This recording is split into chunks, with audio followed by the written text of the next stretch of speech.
The opinions expressed in the following message are those of the Shell Petroleum Company, and in no way misrepresent the business interests of the corporate-owned media in which it originally appeared.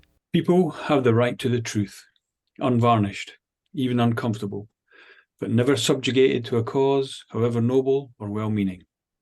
They have the right to clear thinking. Slogans, boycotts, and protests don't offer answers. It has been suggested that Shell should pull out of developing nations altogether. The oil would certainly continue flowing, the business would continue operating, the vast majority of the employees would remain in place, but the sound and ethical business practices synonymous with Shell, the environmental investment, and the tens of millions of dollars spent on community programs would all be lost. Again, it's the people of developing nations that you would hurt. It's easy enough to sit in your comfortable homes in the West, calling for sanctions and boycotts against a developing country. But you have to be sure that knee-jerk reactions won't do more harm than good. Some campaigning groups say that we should intervene in the political process in developing nations. But even if we could, we must never do so. Politics is the business of governments and politicians. The world where companies use their economic influence to prop up or bring down governments would be a frightening and bleak one indeed. People have the right to the truth, unvarnished, even uncomfortable, but never subjugated to a cause, however noble or well-meaning. They have the right to clear thinking. Slogans, protests, and... You are listening to Unscripted Moments, a podcast about propaganda. On this episode, we are discussing a public disservice announcement from Shell, track 6 from 1996's Less Talk, More Rock. We are going to start this episode off with a cover and then the interview portion of the show because the guest is very special. Matt Milkowski is back with a cover. Matt wrote the lyrics and appeared on our contest song episode. He did a great cover of Who Will Help Me Bake This Bread on the 30th anniversary of How to Clean Everything episode. And he also did a great mutual friend cover from the I'd Rather Be Flag Burning 10-inch. So huge thanks to Matt for coming in for us again with this really off-the-wall contribution. And just straight up, I want to go ahead and say Matt Milkowski is a full-blown awesome dude. Oh my gosh, the best. One of my favorite people that I've met throughout the creation of this podcast. Matt has actually been at my house here in Buffalo when he was passing through town. He drove all the way from Chicago to Guelph, Ontario for a propaganda show when we get to hang out at the show and go out to dinner. Matt is an absolutely fantastic fellow. He's also a great teacher. He's an art teacher in Chicago. So Matt is like one of my most favorite people that I've met doing this show. I'm absolutely devastated that I didn't get a proper meet with Matt Milkowski at that Guelph show. Oh, it's going to happen. Like we'll get everybody together again sometime in the future. We just are waiting on propaganda who are not known for their speed of activity as far as like getting out into the world to create these special gatherings where all of us podcast nerds have been able to congregate the last couple of years. So we'll get there. I think that Matt will be committed to that whenever we make it work too, I'm in. All right. So Matt's cover is really cool. As always, he does such interesting work. I mean, his Who Will Help Me Bake This Bread and Mutual Friend covers are just so special to me as far as like the canon and the catalog of this podcast goes. And so Matt sent in a caption for his cover on this episode. And Matt said, quote, "Growing up in the early 90s, it took me a while to realize that my dad's habits were not typical for a South Side Chicagoan who grew up working in the steel mills. Dad parked the car immediately when entering a huge parking lot and walked across the lot to the store because driving further to the store's entrance would pollute a bit more. Dad wouldn't let us buy Lunchables because the packaging had way too much plastic. We hung all our clothes to dry on clotheslines in the scary, unfurnished basement, even though we had a working dryer. This saved water and energy as the dryer was only for emergencies. He never lectured at us unless we asked or made others feel bad about not practicing these habits. It's just what he did. And by proxy, us as well. Dad wouldn't buy from Walmart. He wouldn't buy Nike or Gap. And he sure as shit wouldn't buy gas from Shell. I was maybe 10 or 11 when I asked why we don't buy Shell. and he said it was because they let the Nigerian government harass, torture, burn, and kill civilians who protested against Shell's presence and environmental mishaps. He said they looked the other way at best and directly aided at worst. When I got a car, I mimicked his boycott efforts, but as time went on, it became harder to find any company to give money to. BP had the Deepwater Horizon spill, Exxon Mobil had Valdez, and continuously was a top 5 wealthiest company. In 2022, Exxon Mobil made $56 billion in net profits, or close to $2,000 per second. Now, my defeated ass ends up buying gas from nearly all of these companies, but Shell hurts the most. My cover responds to the ongoing legacy of Shell to deny responsibility for its putrescent wake of environmental and economic catastrophe. Both the Niger Delta fallout and the hyper-recent California lawsuits were taken into account. I'm sure Shell has spent what feels like a lot of money on cleanup, renewable energy, and community infrastructure, but I'd also bet my biscuits that they spent the bare minimum needed to help with PR or prevent more lawsuits. Shell's cleanup efforts in Africa have been insufficient, untimely, and disproportionate to the gargantuan profits they've so excessively enjoyed. Cheers. Woo! Okay, so thank you to Matt for spending time on making the cover, finding clips that really fit what he's trying to accomplish to back up that message of what he's conveying with that fantastically written caption that he sent in. Matt's got a couple of credits. He said that the Chrissy-style disclaimer was performed by Matt Milkowski, and the reading of American Petroleum Institute's response was performed by Ollie Hobson, who has a music project called Color for Colors. Matt sent in the quotes, and one of those is from ABC News, and the audio source for the Niger Delta news clip was from Reuters. Matt reverse altered the public disservice announcement by Propaganda for the background audio. So let's hear Matt's cover of a public disservice announcement from Shell. Enjoy.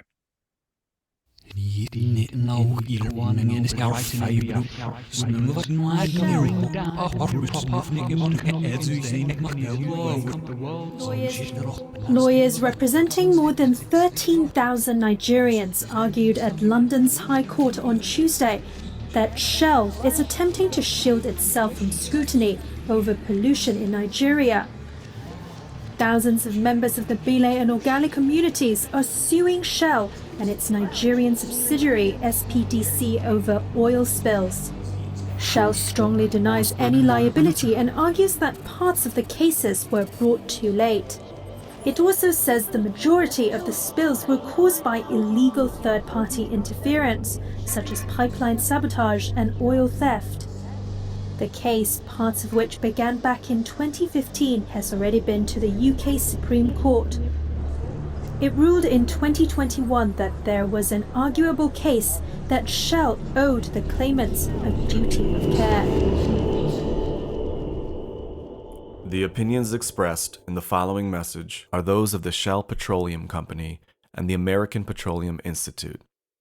The statement was provided to the corporate-owned media in early September 2023 in response to the California climate change lawsuit.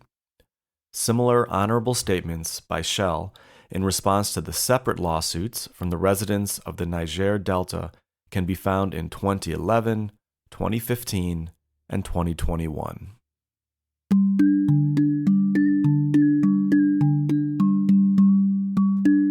The record of the past 2 decades demonstrates that the industry has achieved its goal of providing affordable, reliable American energy to U.S. consumers while substantially reducing emissions and our environmental footprint. This ongoing, coordinated campaign to wage meritless, politicized lawsuits against a foundational American industry and its workers is nothing more than a distraction from important national conversations and an enormous waste of California taxpayer resources. Climate policy is for Congress to debate and decide, not the court system.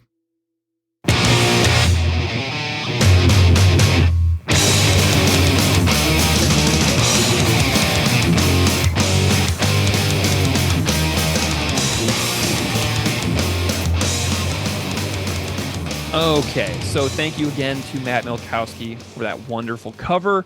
And I'm really excited by that. I just love those contributions. Honestly, I feel a little bit freaked out at the moment because as we were doing that whole section of Matt Milkowski's cover, I literally got a text message from Matt Milkowski as we were talking about that, as if he was listening to us do this on the spot. That is insanely, fortuitous, I suppose. It's like his ears were burning from Chicago while we were talking about him from up here in Buffalo and Hamilton. So, hi, Matt. You're texting Steve as we are recording, and I cannot even believe that. That's wild. Okay, let's go. The interview we have is awesome for this episode. Mhm. So, Greg, let's talk about who that is. Okay, so for decades, I've been listening to this record, and every time this song comes on, you have Chris's voice, but then a new voice comes in, and it's a Scottish voice narrating over the top of this like clowny musical interlude. And I never took the time to investigate who had that voice. Who is this person who is narrating? And so I did some digging, and his name is Ramsey Kanaan. And Ramsey Kanaan is a Lebanese Scottish publisher and distributor of anarchist literature. And in 1987, he founded a publishing company that virtually everybody who listens to Propaganda has heard of, called AK Press. He later went on to found PM Press, where he remains the publisher to this day. And in the 80s, he was the singer of the Scottish anarcho-punk band Political Asylum. And in the 90s, he roadied for Propaganda, and most notably for listeners of this podcast, narrated a public disservice announcement from Shell. So Ramsey and I got on the old Zoom machine together, and we had a wonderful conversation, and we get into some interesting tour stories and the story behind recording this. We also talk about his work as a publisher. We talk about his upcoming book that he's releasing about the band No Means No, which was really cool. And we also have a little bit of some controversies in this interview. So I am super grateful to Ramsey Kanaan for this wonderful interview.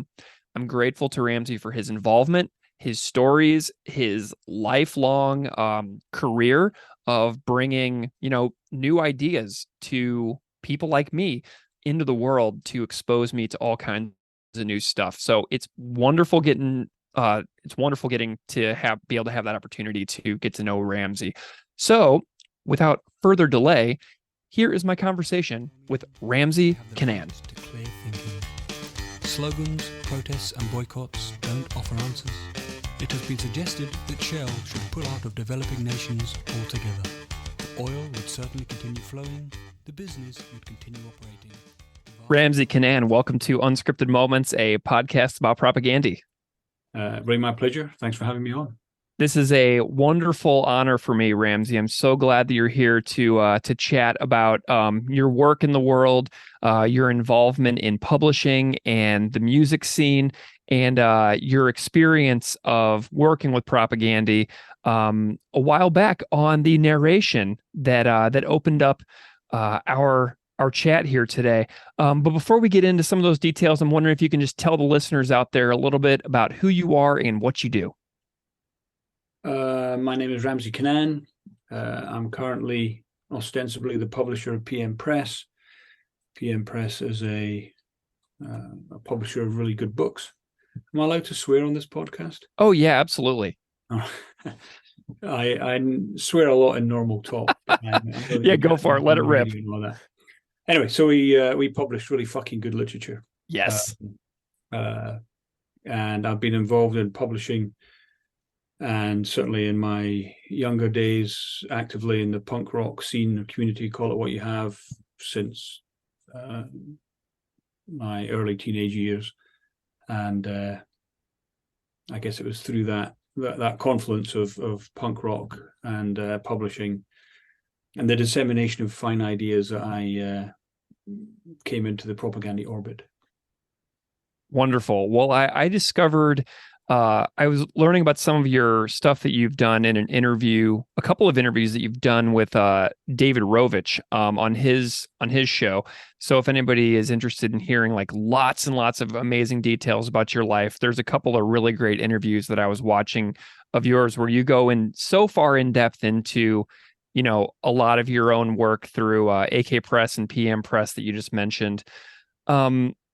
I'm curious if you could just tell me a little bit about what's got you excited in your work these days. What are you excited about with PM Press going on right now? Because a lot of people may know you from AK Press, but I was kind of surprised to know that you were involved with PM Press. I kind of didn't make that connection until recently. So what's got you excited in your profession these days? I don't know. I mean, I think what excites me and what motivates me is the end result of what we're trying to doing. What we're trying to doing is a very incoherent statement of what we are attempting to do, which is fundamentally we're still attempting to destroy capital and the state, and it's always heartening, uplifting, and makes you feel good about your work when you feel that you are able to make a kind of modest contribution to those ends. And certainly when I was a kid, and even when I was a young man, I guess, in the days when I was actively interacting with propaganda. I think as I get older, my politics, if you like, and what drives me actually becomes deeper and more intense. The more you learn about the depredations of capitalism in the state, the more I really fucking hate it. And the more I am trying to do my damnedest to bring it all to its knees and hopefully create a better world for everyone. And the fact that I'm now an elderly man pushing 60, the fact that I now have kids, etc., actually just, as I say, deepens my hatred and my desire. So, you know, what am I excited about and what we're currently doing? I mean, all kinds of stuff, but it's the kind of fundamentals of what we're doing. Most people's jobs, including mine, are on the day-to-day, are kind of tedious, they're rote, they involve sitting in front of or standing, in my case, in front of a computer for many hours a day, doing data entry and that kind of stuff. But it's the kind of end result. That's when we bring out another fantastic book, and perhaps more importantly, when we know that that book is getting into the hands of people that might actually be able to use it. That's what I guess, you know, excites me about my work. Yeah. I'm looking at pmpress.org right now, and your categories and genres of literature that you publish in is activism and organizing, anarchism and Marxism. You also have art and comics. You have music and songbooks, history and politics, gender and sexuality. There is a fantastic array of stuff here. And just looking through your new releases section alone is you know, every single topic that you can possibly imagine that so many listeners of this podcast would be deeply intrigued to check out. So I'm just definitely encouraging everybody to go check out pmpress.org because it's awesome. And I saw that you all are doing the upcoming No Means No biography, correct? This is true. I mean, one of the things that does give me pleasure in my work is, as I say, when we actually do fantastic books, which I personally like. I mean, it's unfair to say, you know, what's your favorite book or what are you excited about, which is how you started off, because in one sense, it's like asking, as a parent, who's your favorite child? Since these are all, you know, all of the books are children of mine in one sense. But I am having a lot of fun and a lot of excitement and a lot of kind of reminding myself of how utterly fantastic and important and revelatory were No Means No. I mean, one of the amusing anecdotes of putting that book together is Jason reminded me that, again, back in my youth, when I was a long time ago now, you know, almost 40 years ago now, I played in a punk rock band, and we actually played a gig when I was living in Scotland with No Means No. I guess this would have been in the late 80s, it must have been. Was that your band Political Asylum? It was being a band called Political Asylum. So it must have been the late 80s because we broke up in 89, so we couldn't have played with them after 89. But anyway, apparently we played a gig with him in Edinburgh, and now me being a senile old bastard, I literally have no memory of that. I mean, I saw No Means No perform many, many times. I was a big fan many, many times in the UK and in Europe. and probably even in the US later on. But I say I literally have no memory of when we played with them, though I talked with our old drummer and guitarist, and they were like, oh yeah, we put they were fantastic, they blew us away. And I genuinely have no memory of that gig whatsoever. There you go. Amazing. It's fun getting old. Well, I'm so excited about that book. I actually ordered the signed hardback pre-order edition that Jason put up on the Kickstarter. So I am all in on this this No Means No biography. So I was like so thrilled to make the connection. Be like, oh my gosh, Ramsey's publishing company is putting that out, and we're interviewing next week. And I just ordered the book. So I was just so excited to be able to tell you about how excited I am about that particular book, Canadian Punk Legends. And we're going to talk about more Canadian punk legends right now. So let's go back in time. Take me to the 90s. Propaganda has, How to Clean Everything Out. They're on Fat Records. Tell me a little bit about how you got connected with the band, and maybe how you and AK Press and then Propaganda kind of, started collaborating. To be honest, I've got no idea. Mm. When I knew I was going to be asked this question, unsurprisingly, for the podcast. And again, perhaps it's just my senility. Perhaps it's because my memory is no longer a reliable witness. But I can't actually remember the particular causal connections, other than I can't remember if I moved to America in 1994. I think it was in the spring of 1994. Though I've been coming back and forth for work. Many years. I first came over to America in 1989, actually touring with that band Political Asylum. It was the first time I ever came to America, and fell in love with the burritos and thought I'm going to move to San Francisco, and which I did in 1994. So I was already doing AK Press, and anyway, I'd had some contact with that kind of Fat Records, and actually, again, in the band I was in, we played actually a couple of gigs in that American tour in 89. NoFX supported us on one of the gigs, and actually NoFX supported us in Europe in 1988. Oh, cool. So anyway, at the time, NoFX were garbage. That was in the liberal animation days, etc. We thought they were nice guys. We thought, but musically we thought they were fucking terrible. I hate so those. I remember when I moved to America in 94, I think it was probably my then partner gave me a copy of is it The Longest Line? Mm-hmm. That 12-inch. Say, look, you really like this, and I was like, nah, I know those guys are cool, but the music's crap. And then she forced me to listen to it, and I thought, fucking hell, this is great. It's fantastic. So I was then so when I moved to the Bay Area, I was whatever. I was part of that orbit, if you like. And I guess that was maybe one of the first releases on Fat. And I guess How to Clean Everything was probably second. One of the first, yeah. So I'm guessing I came across that and thought, this is fucking fantastic. And other than the music, it's the kind of music I like. Again, musical taste is purely subjective. And so I happen to like that kind of music. I like melody and harmony. But what I was immediately taken with was the kind of in-your-face politics that married with those fantastically subversively audacious kind of melodic sounds, shall we say. And so I can't remember how the connection was formally made, or even informally for that matter. But obviously it must have happened because it must have been enough that I ended up, recording with them and then touring with them and then having this relationship. But yeah, what the origin story is, I have no fucking idea. Amazing. I love that. I love whenever my own memories have started to do the exact same things, where I used to be able to have such an encyclopedic memory of what bands opened for which bands at which venue and which time. And now I've been to so many that it's all just blurring together. And so I understand what you mean.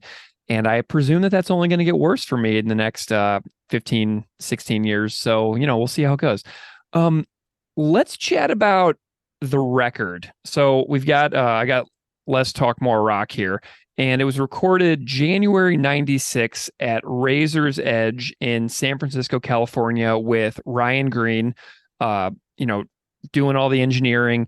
And I interviewed Ryan Green recently, specifically about the recording of this record. And then as I was talking to Ryan, we just kind of gloss over the public disservice announcement track.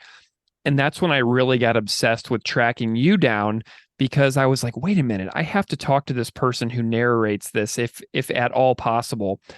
And so I'm wondering what you remember about getting involved in the tracking and narration of this song, the spoken word section that is the interlude to the record.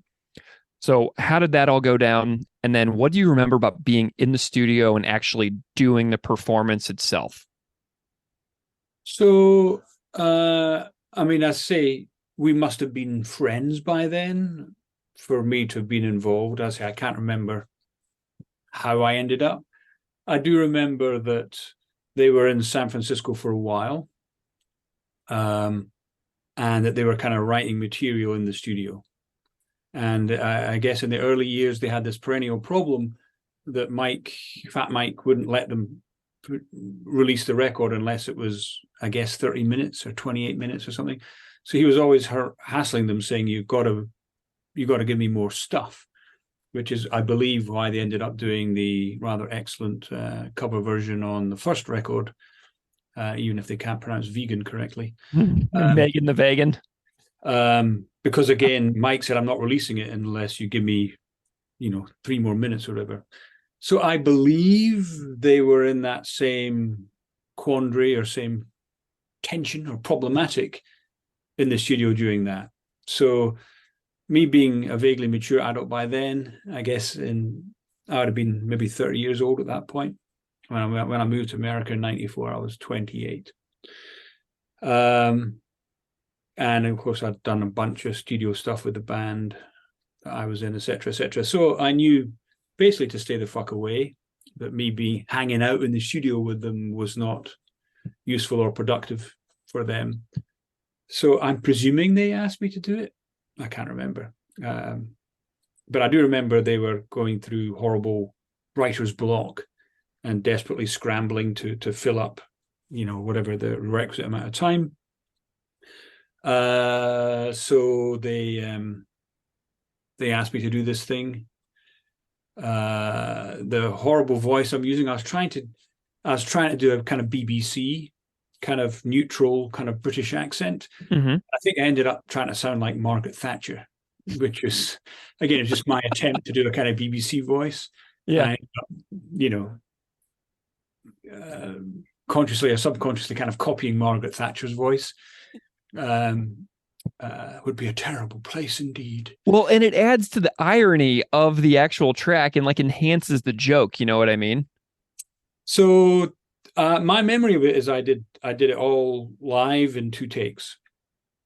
And the first take, because I wasn't aware of the pacing, I mean, I did one silently to myself as the track ran, and they told me kind of where to start. So I had no idea, how fast or slow. I can't remember how long the track was, 1.5 minutes, 2 minutes. Mm-hmm. But I can't remember. So I remember the first take, I was speaking too fast. So the first take ended many seconds before the music ended. So I thought, all right. So I said, all right, try it again. And I thought, all right, I'm going to speak a little bit slower. And that was it. That was 2 takes. There was no drop-ins. There was no redo that line. It was 2 takes live. And that was it. And I guess I got the second one better because the last kind of punchline, the last couple of sentences were just me, I guess. Yeah. No. And then the only other thing I remember in the studio was, we were putting together, I don't know if it was the first or second of those AK compilations. I can't remember if it was Better Red Than Dead or the Red Menace one. But anyway, whatever one that had the propaganda track. And again, because they were didn't have any songs and were scrambling to write new songs, they'd originally promised me that they were going to do me an exclusive song. And of course, that wasn't possible. So they didn't have enough songs for their own record. So they did the 1 take at the end of whatever song it is, where instead of saying, you know, fuck off to Valhalla, whatever it was, Yeah. they buy a book from AK Press. So that was the take that was used on whatever compilation that came out on.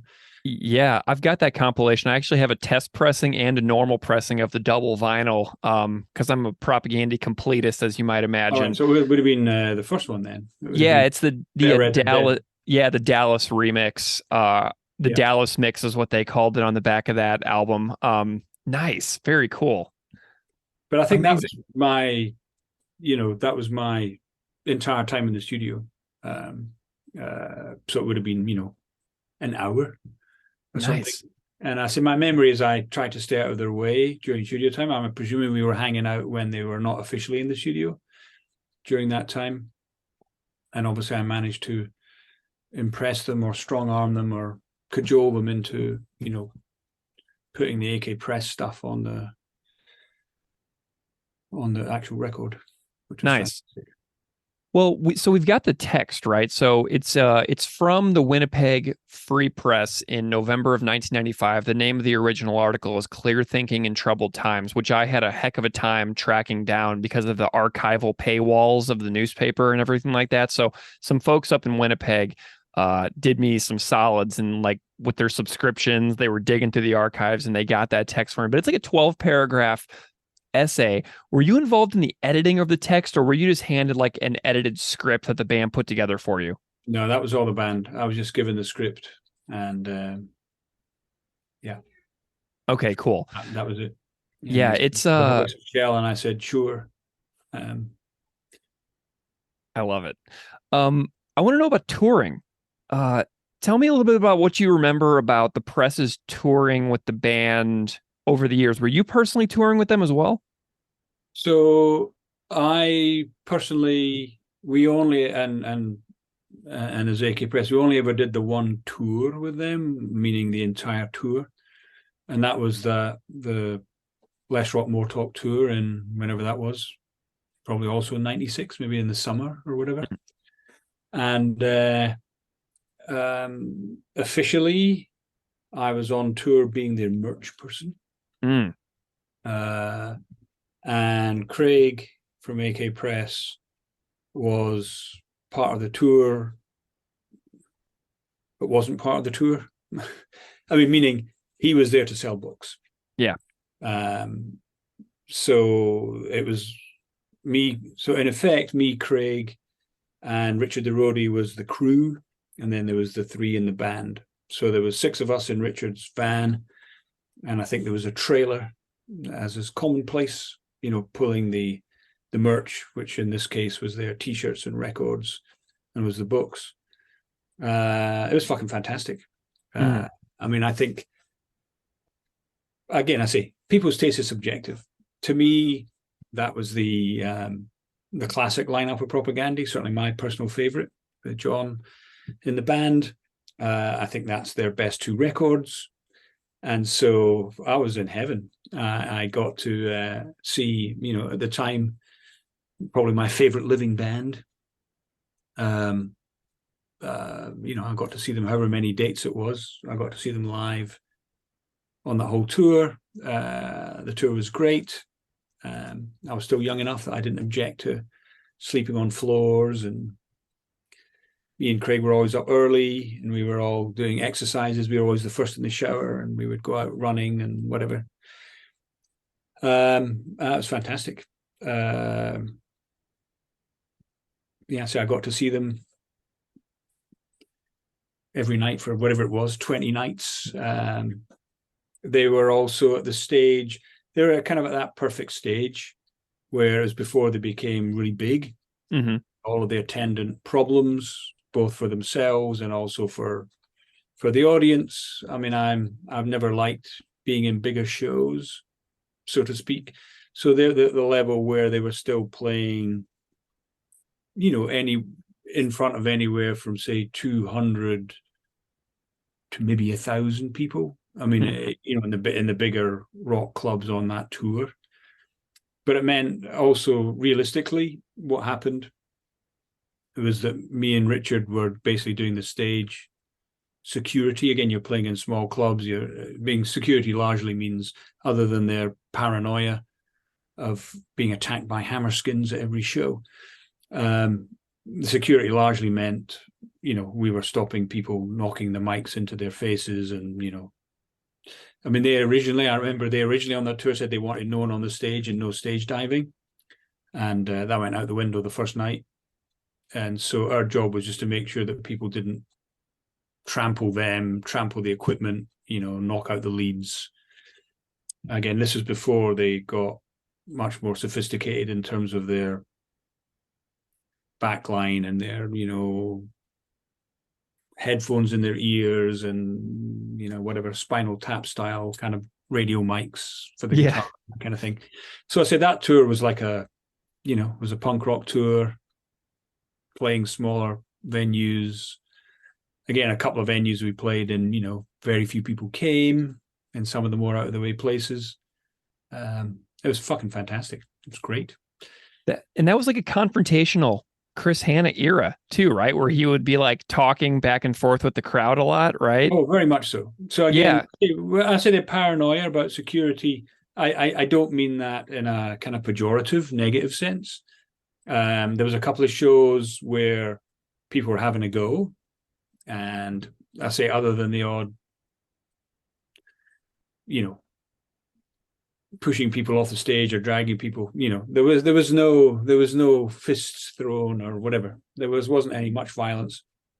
But there was a lot of hostility in some of the gigs directed towards the band. I remember one of the gigs in Southern California, people were throwing meat. So, I got hit, and, after the show, we were like taking this meat, I don't know what it was, minced beef, it was like raw meat, scraping it off the speakers and that kind of thing.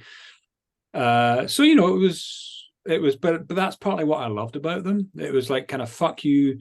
They're playing this super accessible, popular, I don't know what it's called these days, skate punk, melodic punk. So the super accessible, popular music. They're playing it to a type of audience who is not your typical pre-politicized audience, shall we say. It's not like you're playing to the anarcho-punk crowd so I thought that was fantastic that they were using the music and their lyrics were not, and certainly in those days, the lyrics were not, apocryphal, or they weren't like, talking in allegories. It was like, Hail Selassie up your ass, fuck you, we're fucking feminist, pro-gay, vegans, if you don't like it, you can fuck off. Yeah. And to me, I thought that was fucking brilliant. And I say that's what attracted me to the band in the first place, beyond the music. What was the difference between them and NoFX or any of the 5,000, melodic, so-called, that Southern California melodic punk sound. I say, which personally I love the musical style. Yep, me too. And even the difference between, say, them and Bad Religion, who of course invented that sound. Bad Religion's lyrics were a lot more allegorical. They were a lot more, whereas Propaganda we're kind of like Crass in the sense of, they were fucking in your face. There was no misinterpretation. You couldn't gloss over the fact that what they were saying was overtly political, in your face. I say it was fucking brilliant. And I remember chatting with them, because there's been very few bands before or since that have done that. And the bands that had done it before them were obviously great inspirations to them. The two bands that spring to mind were Midnight Oil, the Australian rock band, who again were super overtly political. And the other band, which actually they introduced them to me, was the Canadian band Lowest of the Low. Yeah. And again, one of the greatest pleasures of the tour was at my insistent, presumably fairly fucking annoying request, is at one of the shows where there was like no one there, which was actually very few on that tour. But, they'll say there's one or two, there'd be like, 20 people in the audience kind of thing. So they did a Lowest of the Low cover version for me, which was like, oh. Nice. I remember they maybe even changed some of the lyrics about me getting a rim job. What do you remember about like the vans and the rides? Like, what was that friendship like?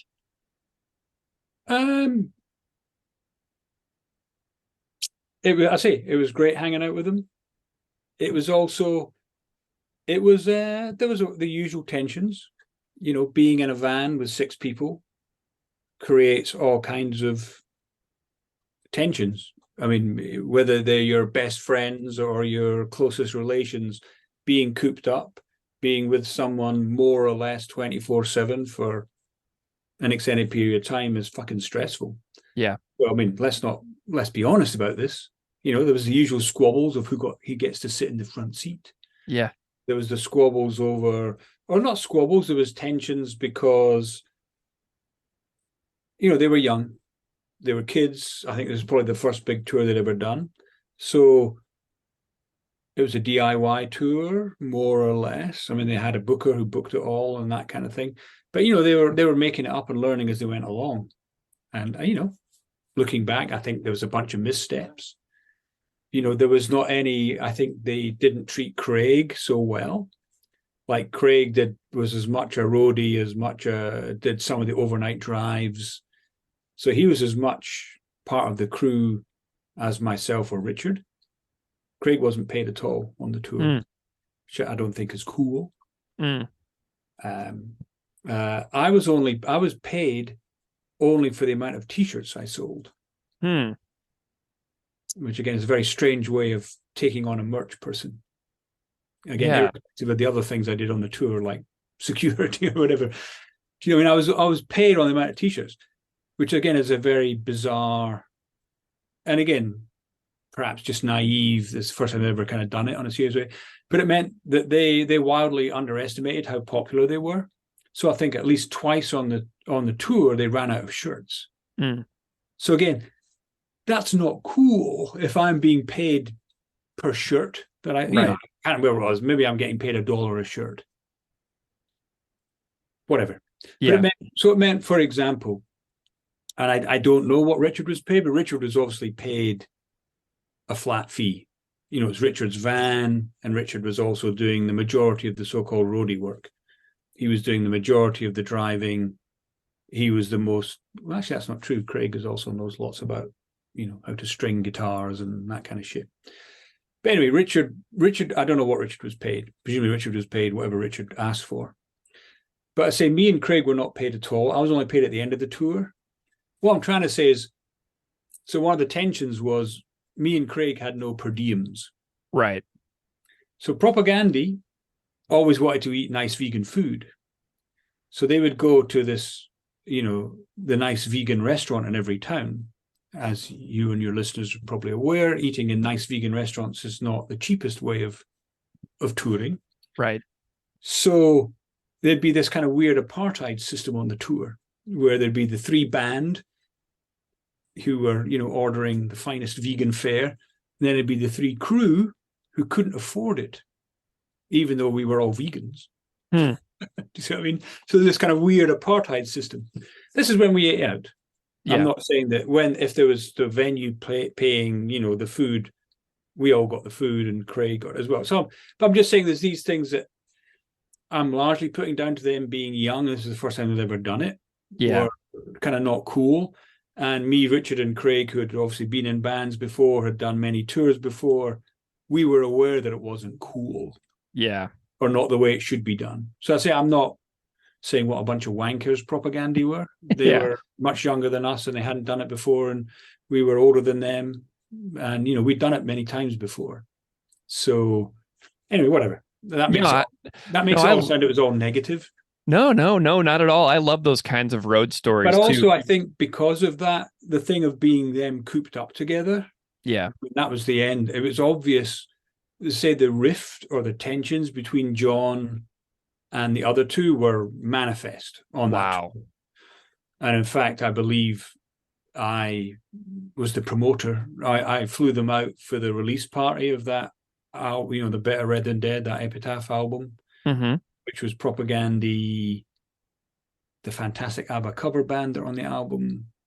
I can't remember their name. Bjorn, Baby Bjorn, and the Gary Floyd band, Gary Floyd of the Dicks. And so I flew them out for that gig. I paid them. Again, they were totally cool about it. They said, all we want is the airfares, and we want, we have to rent this particular backline. Unsurprisingly, they were very particular about what the gear they wanted. So I paid their airfares, I paid their backline, and again, they were cool, but they all slept on my tiny apartment, 1-bedroom apartment on my floor. Yeah. But that was the last ever John Samson gig with them.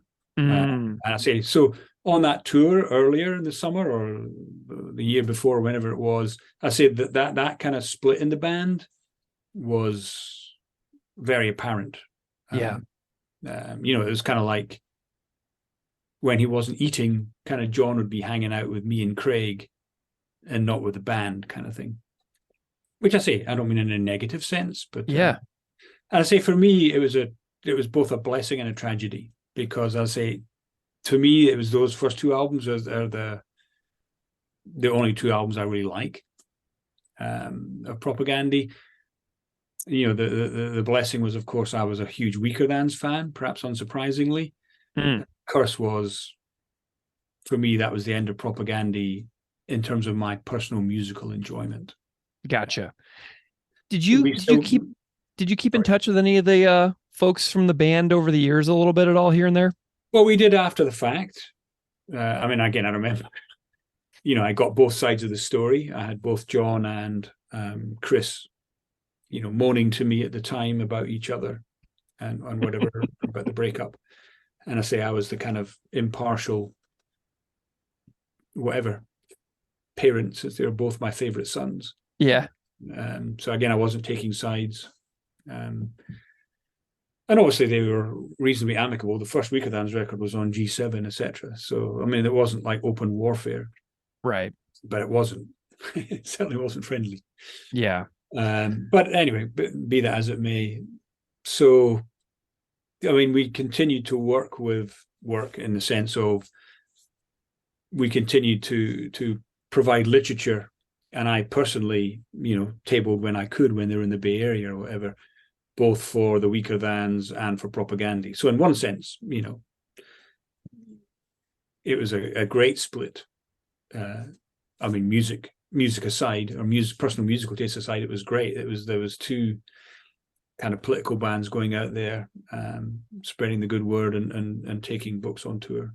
So that was fantastic. I think the last time I ever saw Propagandy would have been it was at the launch, which is at Gilman Street, I think, which is the club, the All Ages Club in Berkeley, and for the Potemkin album. Oh, wow. Okay. And again, I was tabling at that, and I witnessed the end of their relationship with Fat Records. Yeah. Because Fat Mike was behind me. Again, Mike didn't want to hang out. Again, the club I think officially holds like 300 or 400. I'm sure there was 500 or 600 people in Gilman Street, so it was horribly packed. So the only place to breathe would have been behind the book table, which was on the other side of the club from their merch table. And it was at that show where they, publicly from the stage, viciously attacked Mike.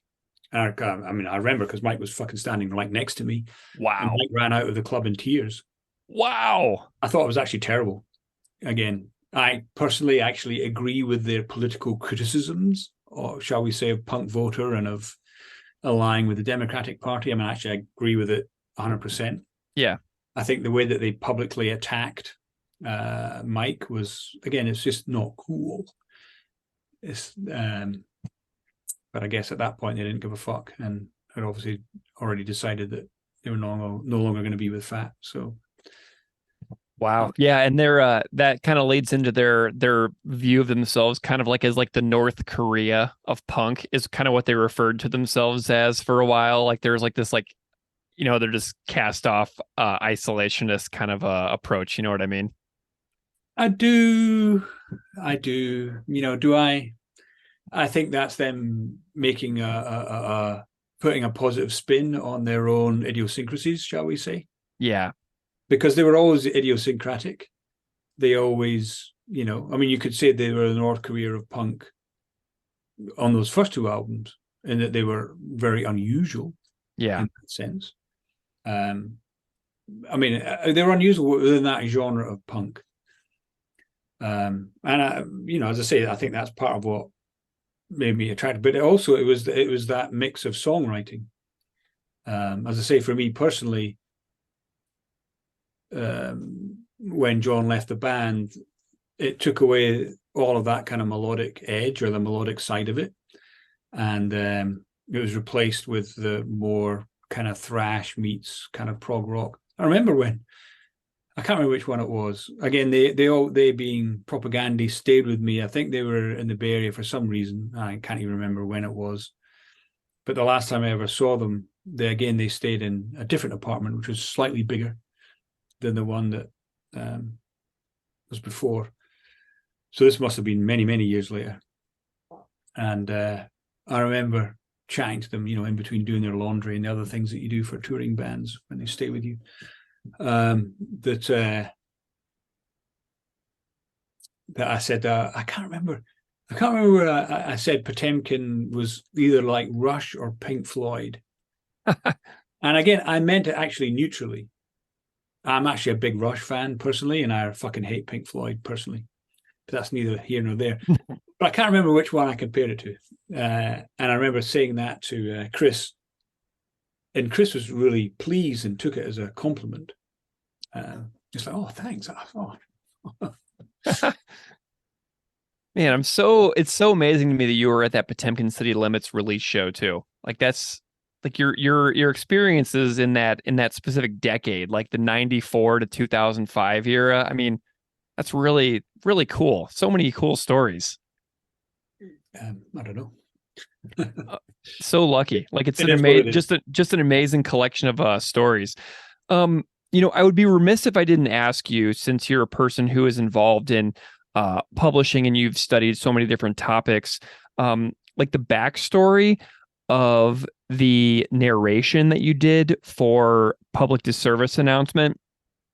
I'm wondering if you have any comments that you feel like listeners out there should know about like what was going on like in West Africa with regards to petroleum extraction in the 90s, and like kind of like maybe some context about what you remember about that time period that you feel like people should maybe know.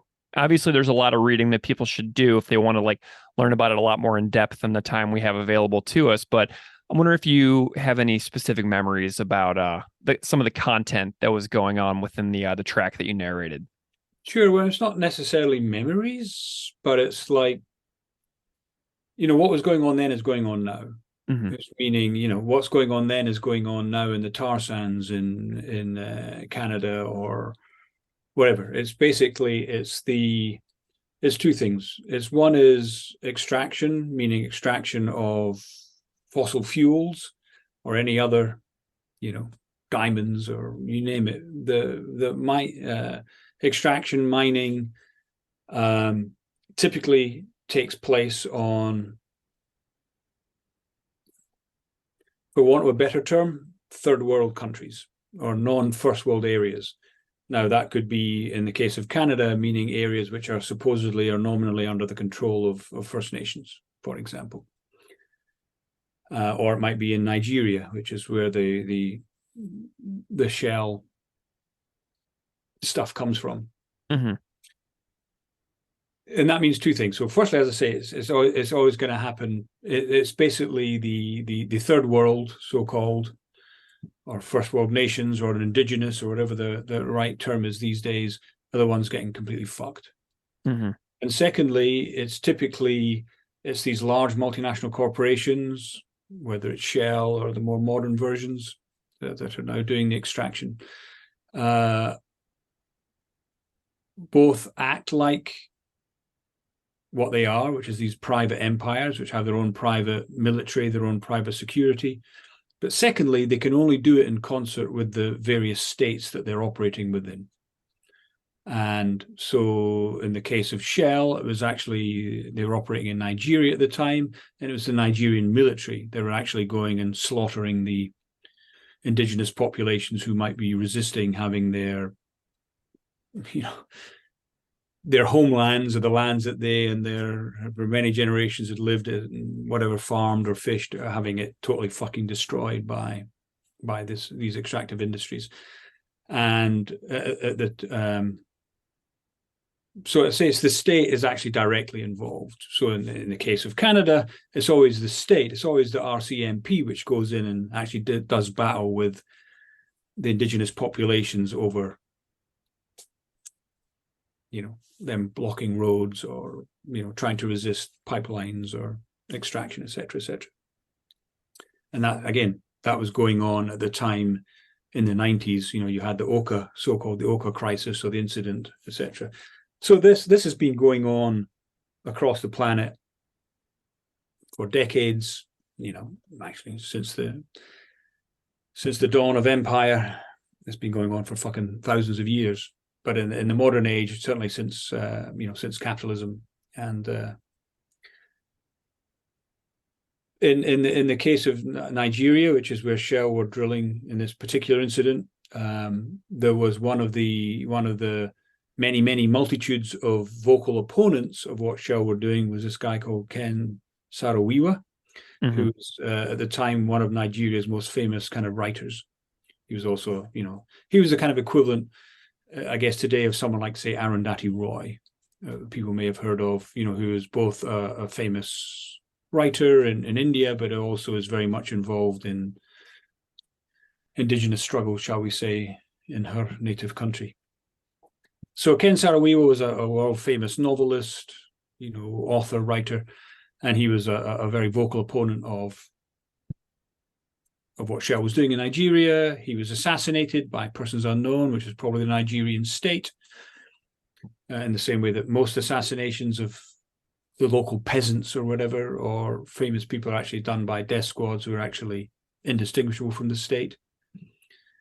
And so Shell felt compelled to. There was so much opprobrium and so much, public discontent that it obviously reached, the mainstream, shall we say, that Shell felt compelled to do this international campaign of disassociating themselves. So what appeared in, you said it was the Winnipeg Free Press, also appeared in the New York Times. This was like a global campaign because Ken Saro-Wiwa was a household name, not just in Winnipeg, but, across the world. So this was a global campaign of what these days would be called greenwashing, of Shell trying to claim that they're this super ecologically cool company that just provides local jobs and employment and is actually good for the country and good for the ecology and the habitat and is actually cool all around, and hence, all the bullshit and the propaganda about them, corporations and companies doing good should not interfere in politics and all that kind of bullshit. So, again, because the corporate world, which includes, of course, the Winnipeg Free Press, the New York Times, actually believes that Shell does it, they were happy to print this shite and take their advertising money and then carry on ignoring what's going on in the tar sands and everywhere else. Amazing summation. That's what they do. Yeah, man, Ramsey, that was very, very well said. I really appreciate the overview of the time period as well. And Ken Saro-Wiwa, his execution was by hanging. I'm looking at some notes that I have about him as well. And, he was a spokesperson and president of an organization called the Movement for the Survival of the Ogoni People. He was very well known to lead nonviolent campaigns against the environmental degradation of Ogoni land, and his history and biography of the work that he was doing is really important to remember, and especially in the context of this particular song for fans of this band who might have never really dug into the backstory of what this was about. So I appreciate the really, really concise and clear overview. So thank you so much. But again, I think one of the importance of what Propaganda were doing at the time was, it wasn't just that lyrically they were kind of in your face. It was that they actually provided for the resources, for the reading, that it actually came to the literature, that it wasn't just that they took books on tour. They were actually, part of that, disseminating those ideas beyond themselves. I think it was probably me that put them in contact with Chomsky or the native activist Ward Churchill, etc. But then they were actually taking this material and actually, again, helping to disseminate it to their fan base. And I said there's actually been very few bands that did that and that used their platform. And for them, again, one more anecdote of the tour. For them, it was also, I think, a learning process of actually what the power of having that megaphone, so to speak, or having that public pedestal actually has. So again, us wiser, us more experienced, older fucks on the tour, right? So right next to the merch stand, meaning, the table next to their merch, meaning selling their T-shirts and their records and CDs, was this big, massive book table. And again, we were taking the full spread of AK Press. We weren't just taking books on punk music or whatever, or, we were taking, you name it, we had it. And we said to them, look, whatever you say from the stage, you have the power, people will buy it. And they were like, no way, it doesn't work like that. And so we took the most obscure books that we brought on tour and we made a bet with them. We said, look, if you mention this from the stage, someone will buy it. So the one that I remember, there was a book that we were distributing at the time called The Early Homosexual Rights Movement. So pretty fucking obscure and not really, not directly relevant to today, even if one is, queer positive or whatever.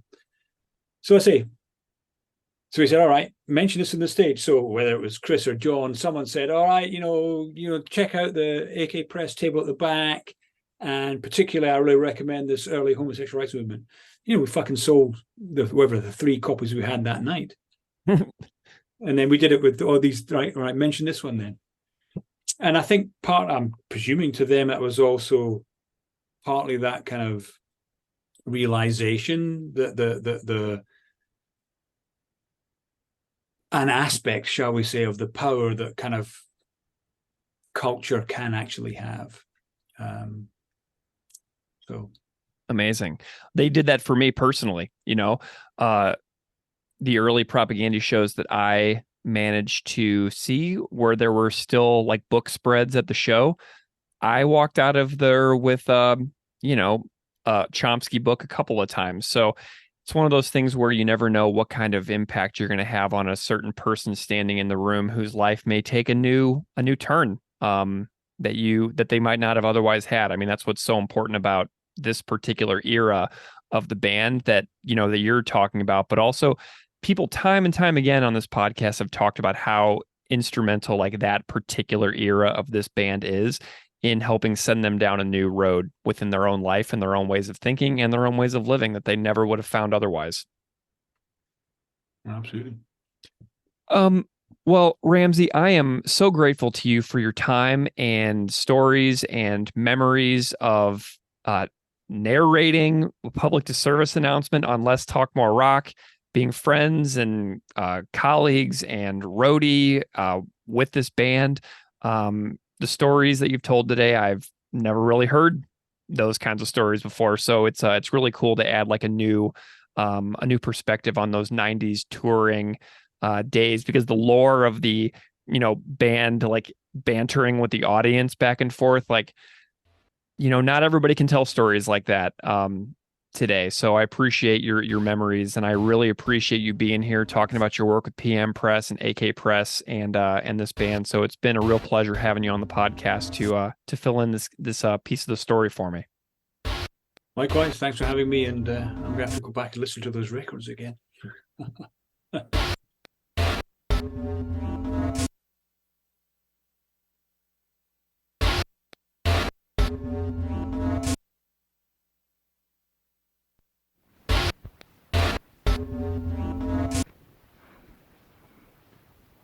People have the right to the truth, unvarnished, even uncomfortable, but never subjugated to a cause, however noble or well-meaning. They have the right to clear thinking. Slogans, boycotts, and protests don't offer answers. It has been suggested that Shell should pull out of developing nations altogether. The oil would certainly continue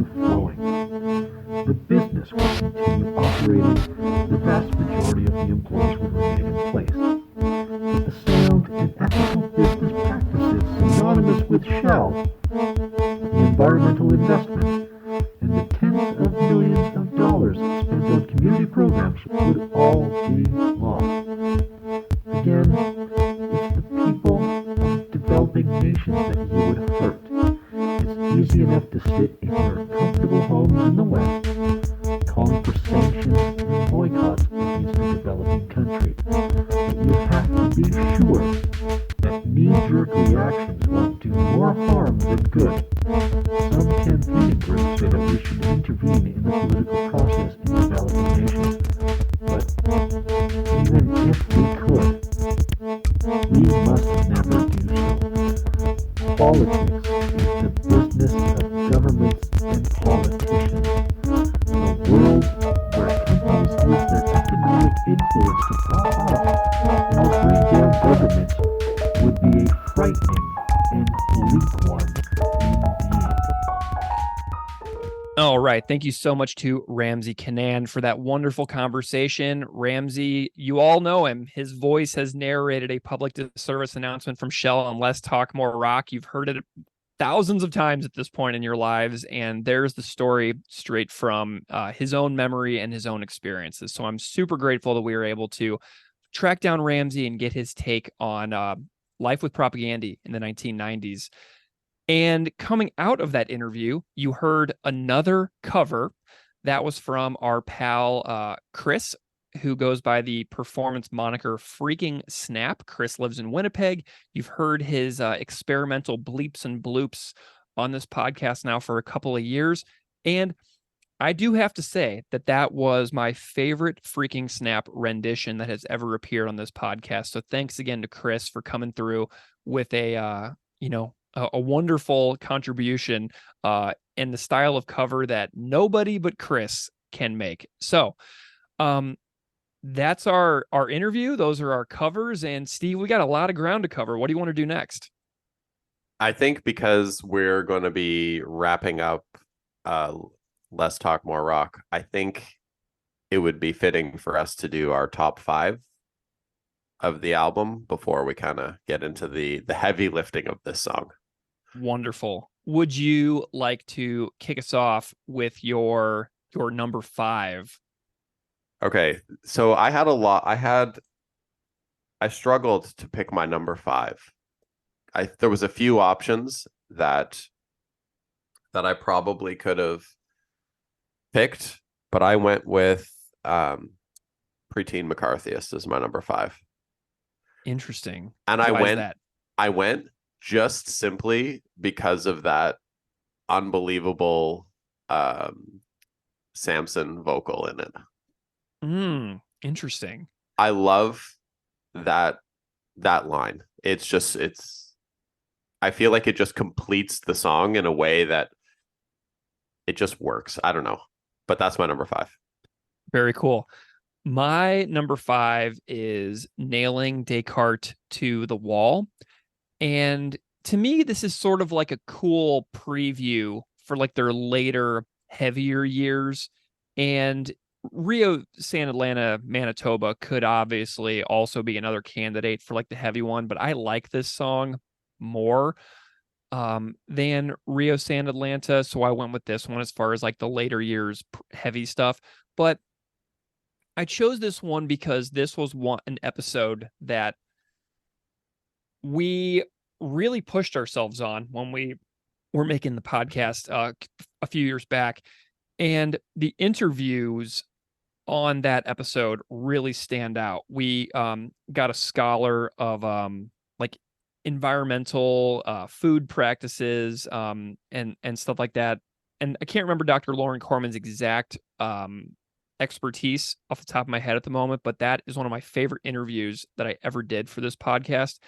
And so that episode made me love this song way more. So this is actually my 5th favorite song because to me, this is like the definitive like food and animal agriculture episode that we made for this record. And that was such a core piece of what this record was about. And I just love that episode so much. So I slotted that one in as my number 5 pick because I just love the episode so much. And yeah, it kind of previews where they go later as a band. So that's my number 5. How about your number 4? My number 4, I have a feeling is going to be on everyone's top 5 list. It's kind of it's a gimme, but I'm going with resisting tyrannical government for my number 4. Nice. What thoughts do you have on that one specifically? I feel like because of when this record came out and how old I was when it came out, I just feel like this was a particularly impactful song, and I kind of touched on it in a little bit in my conversation with Dave Zamboni, but having being 16 years old when this came out, and when I was 16, I was all my life was just playing hockey essentially. So to have kind of that crossover where they're using the hockey references to really kind of get across the larger point in the song, I felt like the song was speaking to me at that point, at that age, and at that point in my life. I thought it was very crucial to my future trajectory. So that's why I'm putting it at my number 4. Awesome. And, just as an interesting little point, Resisting Tyrannical Government has an alternative version that was recorded in the initial recording process that I talked about with Ryan Green. So it's really cool to see that there's 2 versions of this song. One of them is on the Where Quantity is Job Number 1 compilation from the failed attempt to record Less Talk More Rock. So I just love when there's multiple versions of the same song. Like I love that Nation States has 2 versions as well. Also, my number 4 is The Only Good Fascist is a Very Dead Fascist. I think that it is a hilarious and wild song that has only gotten more relevant with time. And I think back on the interview that I did with Sue Lin about this song for that episode and how impactful it was to talk about our own personal experiences surrounding the existence of this song and what this song kind of did for us in our own lives. So I picked The Only Good Fascist is a Dead Fascist for my number 4. I wanted to put that song in my top 5, but like it would have been like 5A. You know what I mean? Yeah. It was for all the reasons that you said, but yeah, I really wanted to get that in there. All right, Steve, what is your number 3 for Less Talk More Rock top 5?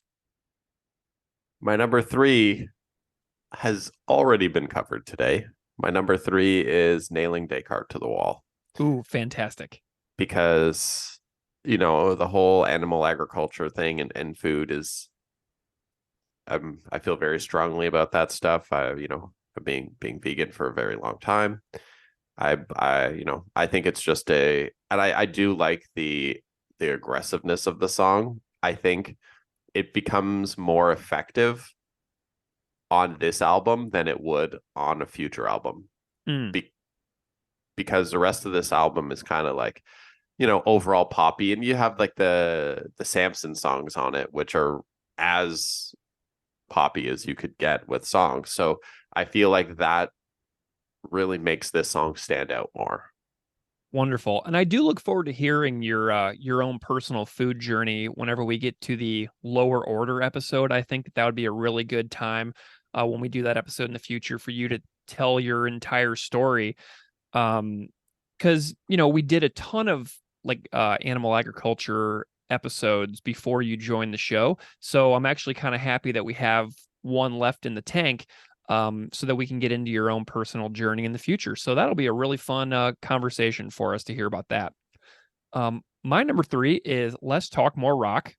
This song hit me at a really important time in my life whenever I felt like a goofy, awkward teenager lacking tremendous amounts of confidence, like romantically. And I know that that's not special. I know that everybody has those types of feelings, but I was frequently targeted for homophobic, slurs and attacks whenever I was a teenager.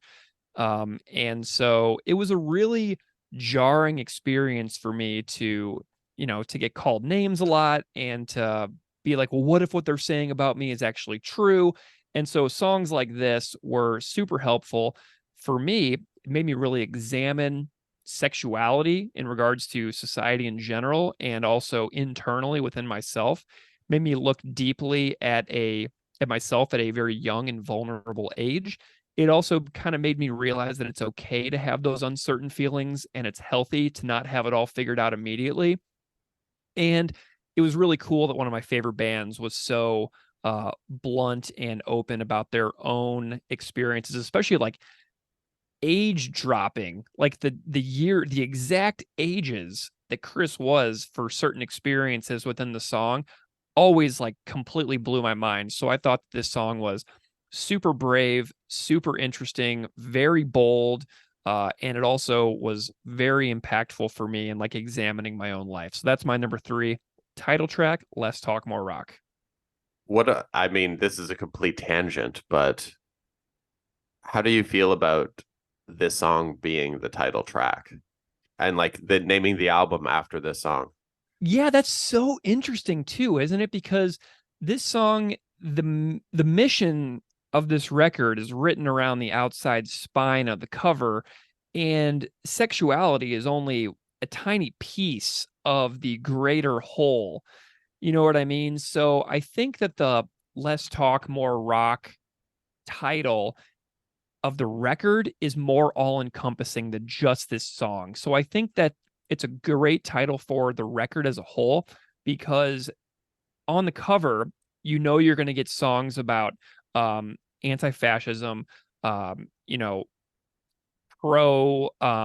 pro-feminism, animal liberation, and gay positive. So you're going to get all those things. And I think it's a narrower picture on the song, but I think it's a bigger picture for the record as a whole. So I really like the way that it tells you what the 4 mission statements are on the front cover in relation to the record, because then the song itself narrows it down to 1, but all the other songs touch on all the other ones. So that's kind of my play on the title and why it works as a title for the record as a whole. Instead of like just this song, which kind of narrows in on one of the 4, you know?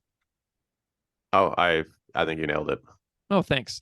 Well, I appreciate hearing that. That's just my theory. You know, I could be completely off base. I sometimes am. Often am. Okay, Steve, what is your number 2?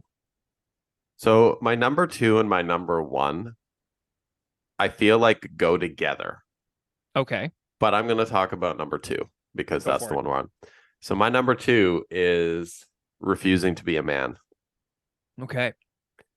I feel like this is such an important song.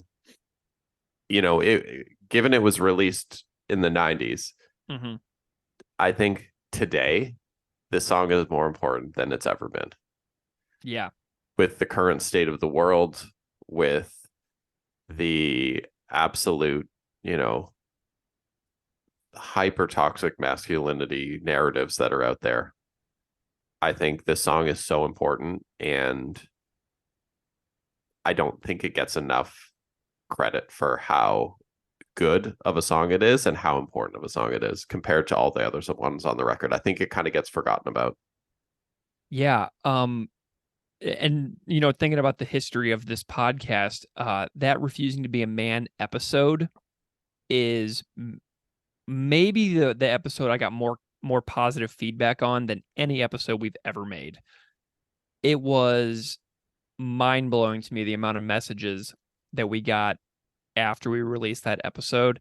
And to me, it's maybe one of the top 5 episodes that I feel like I've ever released on the podcast. So it was a well of depth and exploration and hard conversations, and it was amazing the amount of work that song inspired in me while attempting to make sense of that song. So your inspiration by that song really resonates with me, because whenever I started digging into that song to make an episode about it, it took months and months to be like quote unquote ready for that. So it did the exact same thing for me. So I appreciate your thoughts on that one.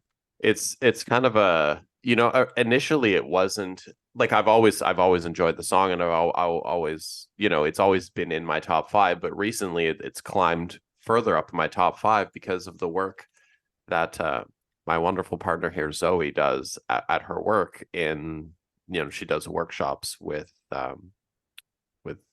like the 12 to 15-year-old boys on how to combat and toxic masculinity and healthy masculinities and stuff. So it kind of resonates a bit more seeing all the stuff that she has to deal with at work on a daily basis and stuff like that. So I would very much at some point love to have her speak on this subject.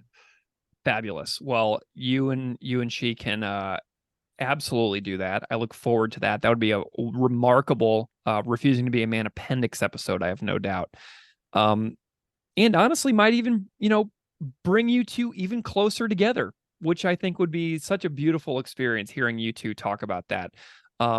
Okay, so my number 2 is Resisting Tyrannical Government. I love this song very, very much. It is the best closing lyric to maybe any song ever. So that is my sole reason why it is my number 2. I mean, I can't argue. It's in my top 5. So, all right, give me your number 1. My number 1, and I will bring this up later on when we talk about sequencing as well. Mm-hmm. But my number 1 song, and I'm going to say it's my second favorite Propaganda song ever. Wow. Is State Lottery. Okay, sweet. That is just an absolute perfect song. Yeah, nice. Did you listen to the episode that we made on that one? Absolutely. It's amazing. It's just the song from the lyrics to the music to everything as a package. It's a perfect song. And I can't, and the only reason it's not my number 1 favorite Propaganda song is because Purina Hall of Fame exists. Yeah. If Purina Hall of Fame didn't exist, this would be my number 1 Propaganda song. Yeah, I get it. All right. Well, my number 1 is I Was a Preteen McCarthyist. I love the way that the song ends on a very positive note. It ends on a hopeful note. And so it gives us these like backstories and then talks about what we have to do in order to keep on, pursuing goodness within our own lives. So I love the way that it ends on that. And Propaganda does that throughout their catalog. You got to keep on trucking anyway, like that kind of thing. So they have a long history of that. So I see that legacy in this song. I also love looking back on the little moments of life and realizing how much, you or I have changed, but also sort of honoring the bumpy path that you travel to get to where you are now in your life. So this is a really great song for helping me kind of like examine my roots, look at the bumpy path of life, celebrate the highs and learn from the lows, and set some goals for oneself moving forward. So Preteen McCarthyist is my number 1. So great top 5 there, Steve. I had a blast doing this. I love doing these top 5s, and I hope people enjoy listening to them. But like, what does anyone care what my top 5 is? Well, you're co-hosting this podcast, so I care. And if you and I are the only ones that ever hear this conversation, well, so be it, because we did it and we had fun. It's just going to be the 2 of us and Matt Milkowski that hear this. I know, exactly. And John Grubb in England, and also Chris Freakingsnap in Manitoba, who I believe those are the folks that have like listened to every single episode. So that's a solid 5 people. I know, it's great. What's really fascinating to me that neither one of us put nation states in our top 5. Did you realize that? I'm not surprised. Interesting. That's very fascinating to me. I mean, Nation States was the song that was always on the fat comps, right? Mm-hmm. By the time, and those fat comps were so popular back then that almost I feel like the songs on the fat comps wound up being the less desirable songs on the records, if that makes sense.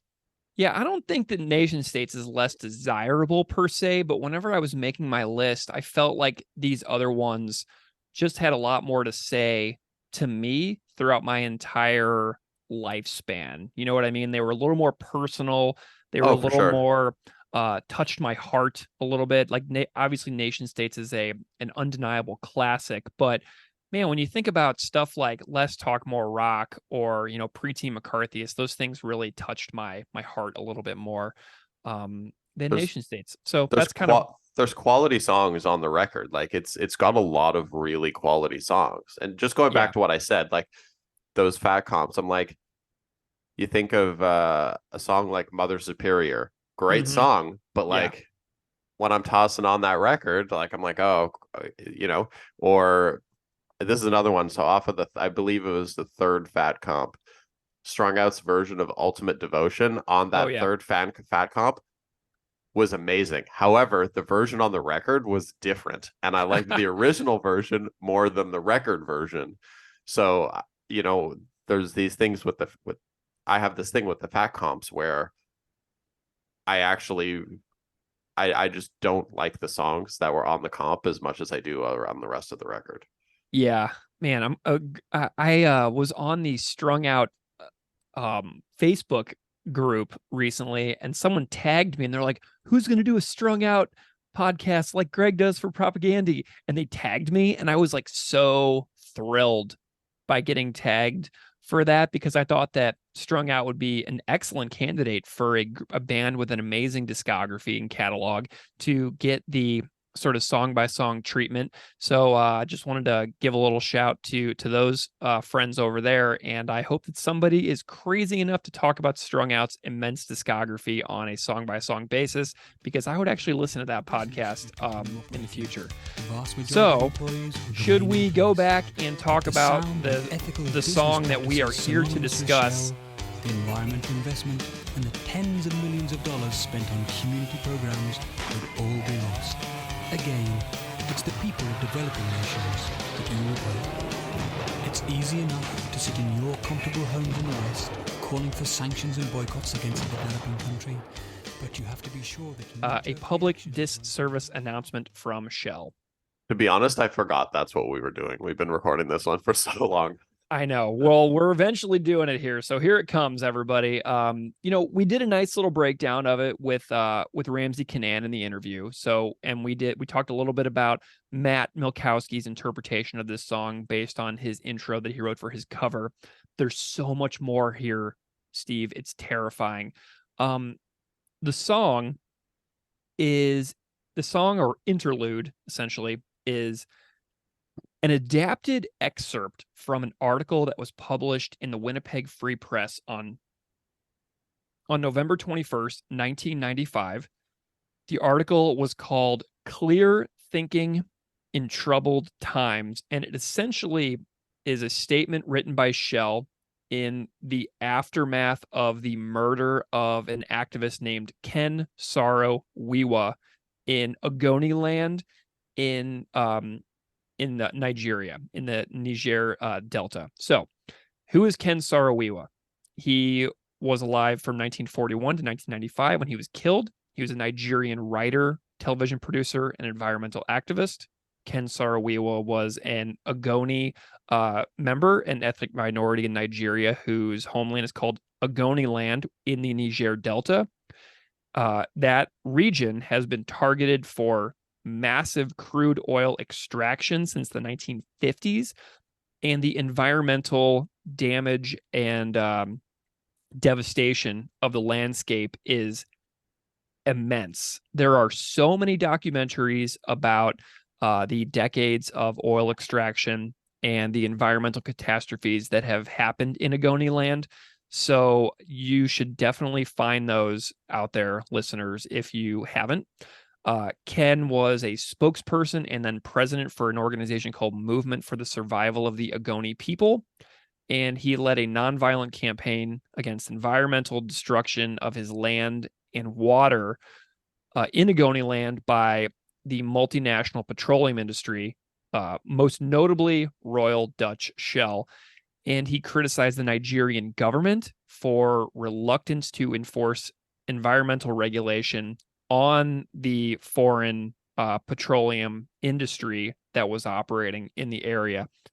And During the peak of his campaign and protests, he was tried by a special military tribunal for allegedly masterminding the murder of the Ogoni chiefs at a pro-government meeting, and he was hanged in 1995 by the military dictatorship of General Sani Abacha. So now that we know a little bit about who Saro-Wiwa was, what he did, and what he was doing, it's important to turn to the Shell response that is featured in this song. So after Saro-Wiwa died, the core text that Propaganda summarizes in the song was published. And as discussed in the interview with Ramsey, his reading was somewhat edited and pared down. So I actually went into the Winnipeg Free Press archives with the help of some locals in Winnipeg with access to the Winnipeg Free Press's archival site. Got a copy of the original article as it appeared in 1995, and I recorded myself reading the entire article. Because the version that appears on the record is not the whole thing. So it's about 4 minutes long. So if listeners out there don't want to hear me read an entire public announcement from Shell, skip forward 4 minutes, and then Steve and I will be back. So here is me reading this statement. Clear thinking in troubled times. In the great wave of understandable emotion over the death of Ken Saro-Wiwa, it's very easy for the facts to be swamped by anger and recriminations. But people have the right to the truth, unvarnished, even uncomfortable, but never subjugated to a cause, however noble or well-meaning. They have the right to clear thinking. The situation in Nigeria has no easy solutions. Slogans, protests, and boycotts don't offer answers. There are difficult issues to consider. First, did discreet diplomacy fail? Perhaps we should ask instead why the worldwide protests failed. Our experience suggests that quiet diplomacy offered the very best hope for Ken Saro-Wiwa. But as worldwide threats and protests increased, the government position appeared to harden. As Wura Abiola, daughter of the imprisoned unofficial winner of the last Nigerian presidential election, said, "The regime does not react well to threats." I believe that this is the way of showing that they will not listen to threats.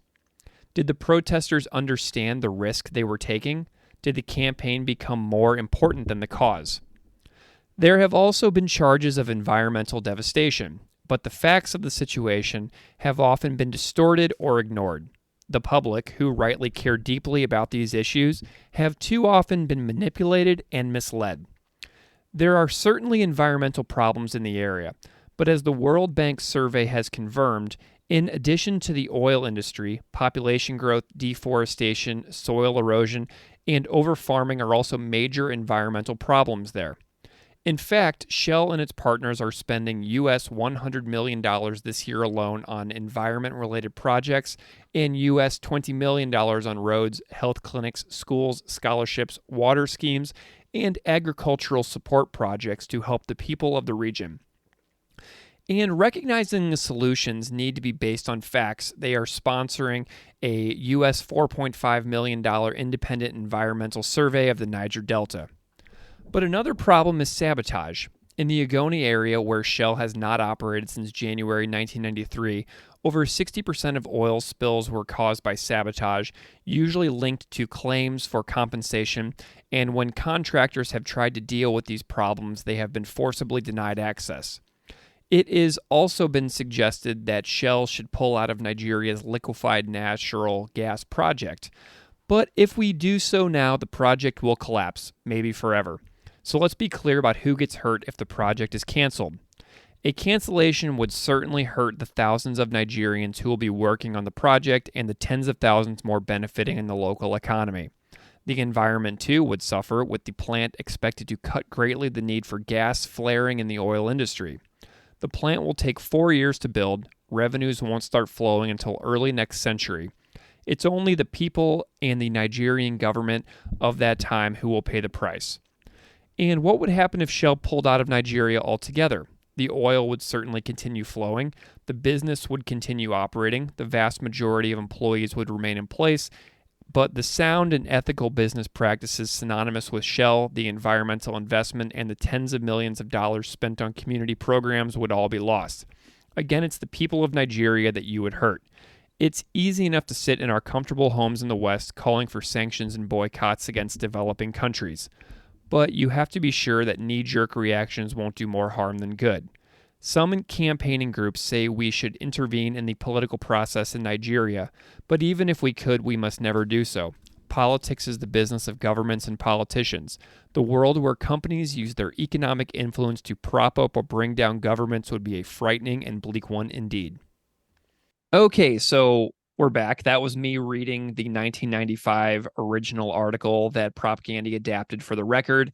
And interestingly, Shell is still dealing with these issues today. They are still, sort of on the defensive, releasing statements once in a while about environmental catastrophes around the world. And they are still releasing defensive position statements about this issue pretty much to this day, it seems.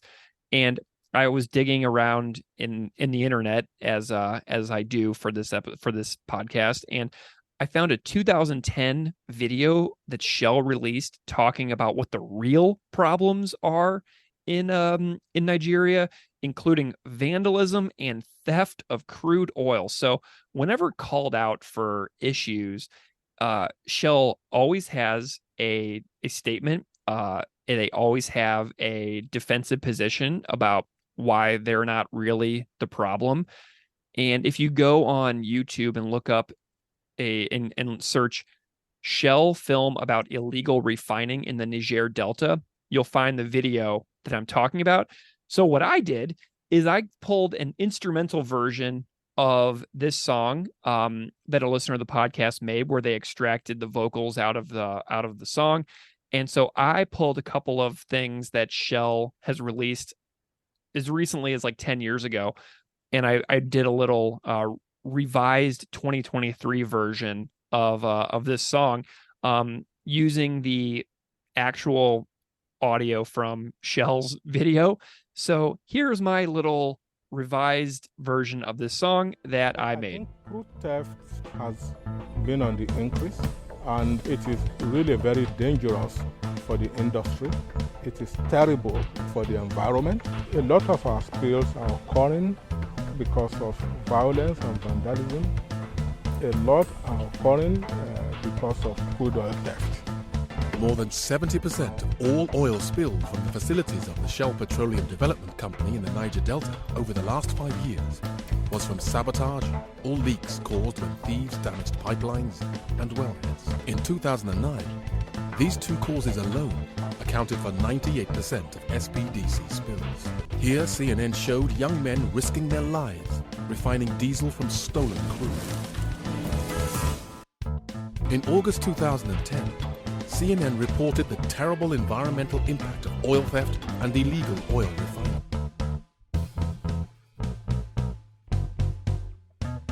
All right, so interestingly, their entire approach is denying they ever do anything wrong and instead blame all problems on sabotage. And then I found another documentary on YouTube made by The Guardian showing from the air, from like a helicopter, the illegal refineries that are in the bush in Nigeria. And these do exist. So Shell, when they talk about like oil, like theft and illegal refineries, like those things actually exist. I could see them in this documentary that is being featured. But the pipelines in Nigeria run straight through the middle of villages. Like there's footage of like the Guardian film crews like standing on top of the pipeline that's buried under the ground, running through the middle of a totally normal village. And if a little puncture in that pipeline happens, then all of a sudden like normal villages are just covered in oil. And they're saying that like illegal bush refiners are the problem, because like when illegal bush refiners are destroyed, it devastates acres of landscape. But what's super interesting is that the illegal refiners are almost certainly rich people, because in order to be an illegal oil refiner in the Niger Delta, you have to have a barge boat that costs over $15,000. As of several years ago, it's probably way more expensive than that now. And they have to buy off the cops They have to buy off the military. And so according to documentaries, I'm seeing the illegal refining and theft of oil, which is the worst in Nigeria of anywhere on earth that digs for oil. It's done by people with means. So whenever they talk about the theft of oil and the vandalism and things like that, I feel like the propensity is to maybe blame people who are like, poor living in these villages around the area. But the people who are doing the illegal, like refining of oil are rich people. So it's a very fascinating, very disturbing, very tragic series of events that goes on in these small villages. You know what I'm saying?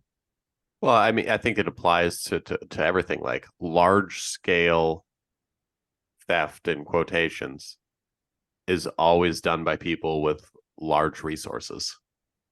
Yeah, you have to, because like these boats, I mean, you have to get the oil that you like siphon off from these pipelines. You have to move it. You know what I mean? That is not easy. You can't just do that in places without proper infrastructure built in. And the way that it's done is on barges, on water. So it's a really interesting topic that is extremely difficult. And discussing something at like a multinational oil company's presence, exploitation, and complicity in crimes in countries that I know very little about, it seems almost like the mission of so many of this band's songs, But while I don't like love this song, it's kind of funny that this like throwaway interlude almost that Ramsey said was made very last minute in order to make the record something a little bit longer that Fat Records felt good about releasing into the world as a full-length release. It's still being like, hey, Greg, you're an idiot. You have to keep learning and learn something new. So that was a really interesting a moment for me. What were your thoughts on the song, like growing up as you would like listen to it? Was this a skipper for you? Would you let it play through? What were your thoughts on this for the last 20 something years? I'm not a skipper. I don't like to skip anything. So, whether I enjoy it or not, I power through. However, I think this is an important track on the album for educating people about this, because, when you're 15 or 16 years old and this record comes out, chances are you're not going to know much about this. Mm-hmm. Growing up in, suburban North America or wherever. Right. So I feel like it's super important. And this next part here is it's maybe a segue into your sequencing thing, but yeah, this song, I feel like, makes nation states more effective. Interesting. Yeah. Cause it's, Royal Dutch Shell is an absolutely massive international corporate entity with global influence and reach around the entire world that clearly had some say and sway within governments in the countries that they operate. So I get that for sure. I was thinking about this the other day because we'll talk about this later, but I don't think this should have been made a song on the record. I feel like they should have used this topic and written lyrics over the top of what is known as contest song. And I think they should have used contest song and written an actual song about this exact topic and murder of Ken Saro-Wiwa and, Royal Dutch Shell's complicity within Nigeria. That's what I think this topic should have been addressed, as I think they should have used contest song for this topic. Does that make sense to you? It makes perfect sense, but here, because this is an ongoing situation, there's always room to revisit. Isn't that crazy how it just keeps happening over and over and over? I mean, I couldn't believe it whenever I started finding documentaries from like 2020 and 2021 addressing this exact same issue. And I was like, come on, like, it's just so disappointing. But I do want to give a little bit of detail about Nigeria that I think will be useful to listeners. So I did some digging and I found a great article from The Guardian called "The Village That Stood Up to Big Oil and Won," which gives some excellent overview of the history of Nigeria and the oil extraction industry. So pardon me for going down a very in-depth exploration here for a moment. Is that okay with you if I drop some stuff that I found? I'm looking forward to it. Okay, so first, Nigeria is the most populated country in the African continent. Okay. It is Africa's largest oil producing country with 3 billion barrels of proven oil reserves, which is monstrous, like huge, absolutely crazy huge. Each day, 1.5 million barrels of oil are pumped from the ground in the southern Niger Delta region. Nigeria, since 1956, when Shell discovered oil in the region, the industries pumped the region for profits and propped up a rapidly growing Nigerian economy. And by the year 2000, oil accounted for 40% of Nigeria's GDP. Regulations were very relaxed. Corruption was extremely rampant, and aging pipelines, which you can see in the documentary that I referred to earlier, are very infrequently properly maintained. And in the last decade, this article is from like 2017, I think. Recently, in the last like 10, 15 years, thousands of oil spills have occurred in the Niger Delta. So Shell is particularly culpable in these spills. The company has publicly reported over 1,000 oil leaks since 2011, amounting to around 17.5 million liters of oil spilled in the region. And if you look at documentaries on YouTube, you can just see that landscape is just black, like coated with oil across, huge stretches of like terra firma land. Okay. And the pollution has sparked many local uprisings and attacks on oil sites that are often violently put down by the Nigerian security force. So let's talk about 1995 to 2017. So a 2017 Amnesty International article called "Investigate Shell for Complicity in Murder, Rape, and Torture." Amnesty International states that they are calling on Nigeria, the UK, and the Netherlands to launch investigations into Shell and over its role in a swath of crimes committed by the Nigerian military government in the oil-producing Ogoni land in the 1990s. And the Nigerian military's campaign to silence the Ogoni people's protests against Shell's pollution led to widespread and serious human rights violations. And then the Amnesty International report says that the evidence they have reviewed shows Shell repeatedly encouraging the Nigerian military to deal with community protests, even when it knew the horrors it would lead to, such as unlawful killing, rape, torture, and destruction and burning of villages. And that was a statement by Audrey Goffrin, the director of global issues at Amnesty International. And Shell provided the military with material support, including transportation, and paid a military commander notorious for frequent human rights violations.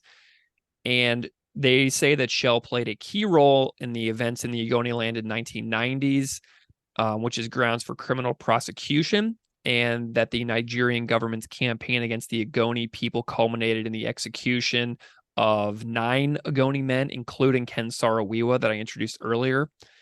And the executions were following a unfair trial. And in 2017, the widows of 4 of those 9 men filed a writ against Shell in the Netherlands, accusing the company of complicity in the deaths of their husbands. So there is a massive history behind this topic, Steve. And, digging into something as in-depth as this is really daunting because no matter what we say and report on in a podcast like this, which is essentially a music podcast, no matter what we say and do, we're going to get it wrong. So as always, we have to encourage people to continue doing their own digging. But the protests of the movement for the survival of the Ogoni people, in January 93, they were like trying to expel Shell from the region.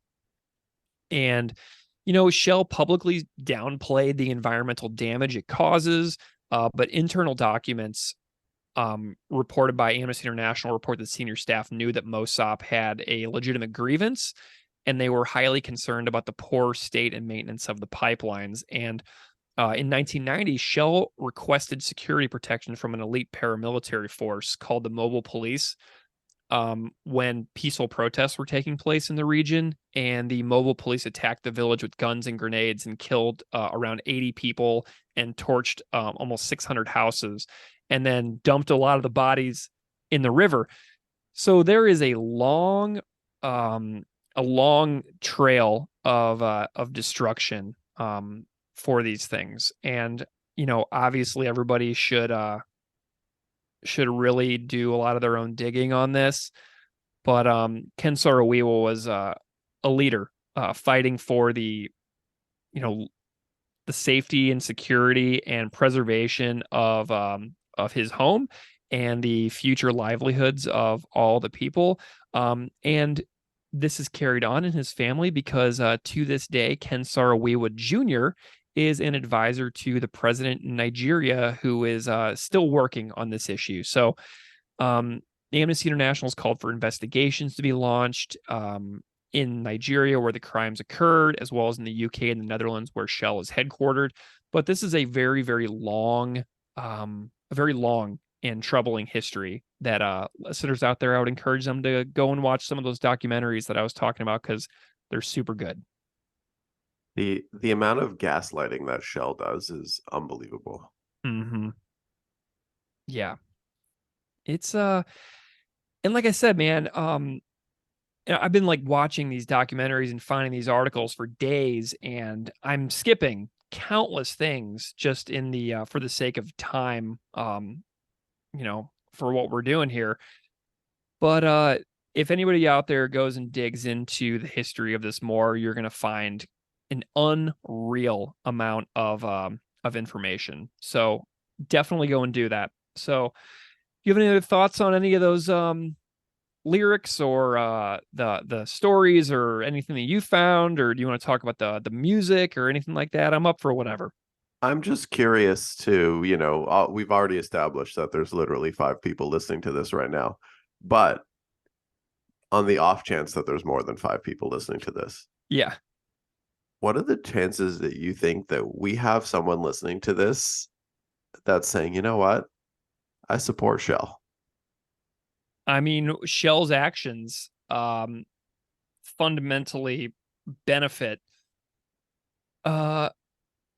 probably most of the people who listen to this. When you're on driving around in your car in freaking Kansas City or Washington, D.C., and you roll up into a gas station, the chances of thinking about where did this oil come from in 2023?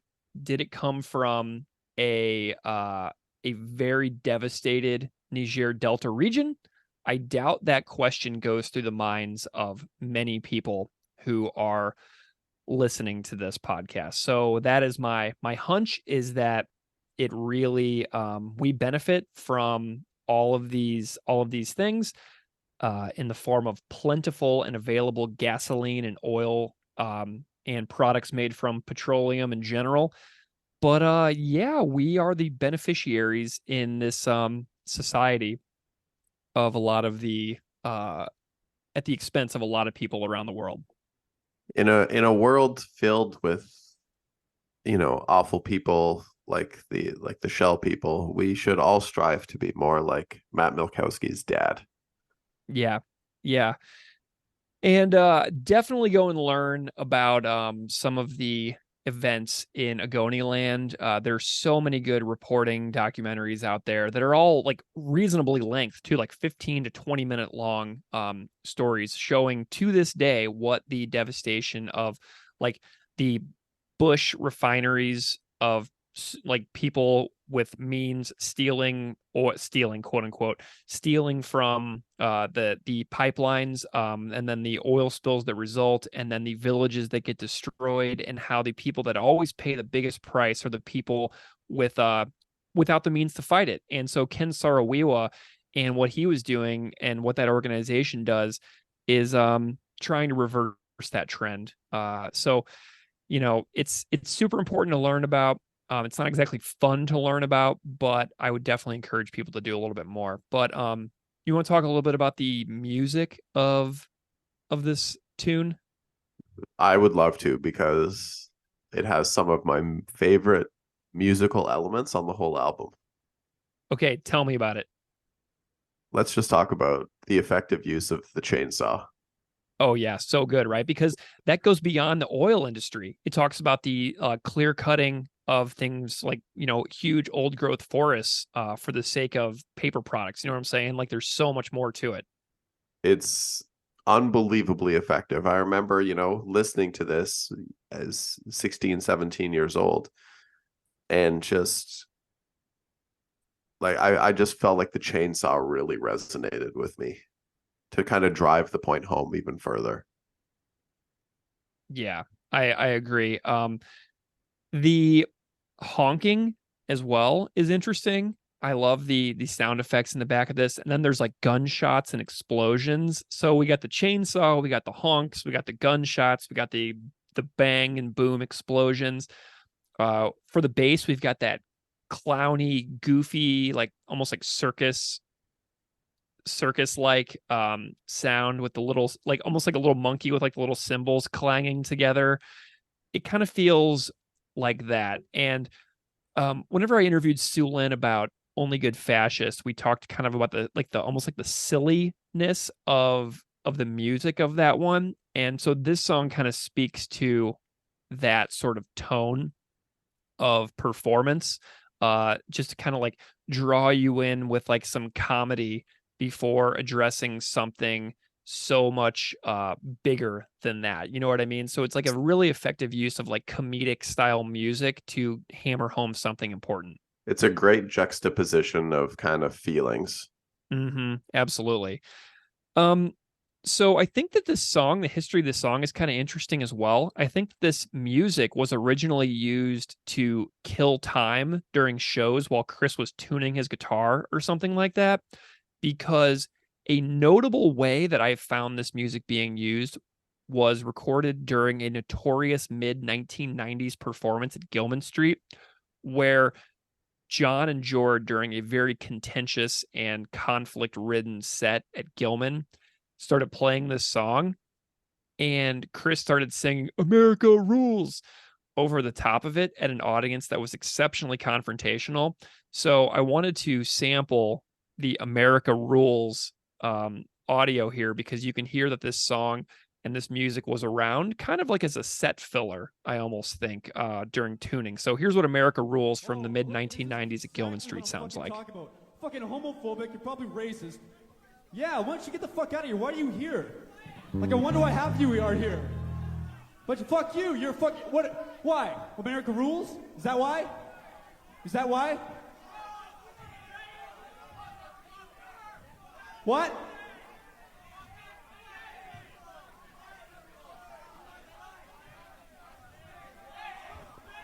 Why don't you start singing the fucking anthem all together? Fucking a bunch of Captain O'Grady lovers. Captain O'Grady fucking comes home, head of the fucking Air Force walks up, tells America it's a fucking justification for having more funding to your fucking military. And why? Because it's an uncertain and dangerous world, he says. And what do they want to do? What interests do they want to maintain? They want to make sure they keep this a fucking uncertain and dangerous world. Fuck you. Fuck you.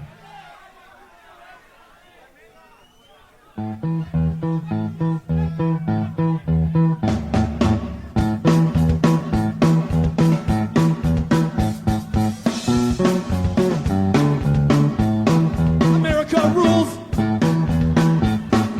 America rules. America rules. America rules. America rules. America rules.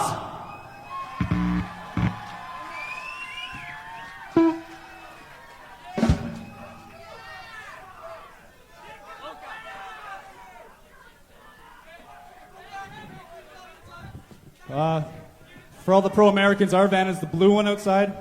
All right. Well, Steve, what an adventure for this episode. A almost like a throwaway track turned into something so much that leads to so much research and learning for myself. It's pretty powerful if you think about it. I'd say that's kind of the MO of the show and the band as a whole. Something that's like a short kind of insert into something we've taken and really explored it to, and with this, like we're touching on maybe 5% of it. I know. Like decades and decades of environmental devastation. Like just going and watching YouTube videos from a helicopter flying over Ogoni land in Nigeria. Like everybody will see exactly what I mean. We are talking about an absolutely like blitzed landscape that is just black on the ground. And you know that if you were walking around on the ground in like shoes and boots, that you would just have oil coated to your footwear. I mean, it is just so it's wild just to see it. So I encourage everybody out there to do it. I couldn't find anything good for commentary about this actual track in question on YouTube, but the America Rules recording from Gilman has a ton of them. So I just have a couple comments there. Someone says, "Wow, I'm honestly speechless. I can't believe this recording exists. This is punk rock history. Thank you for uploading this." And someone said, "It's great to hear John Kay joining in with Chris and baiting the crowd.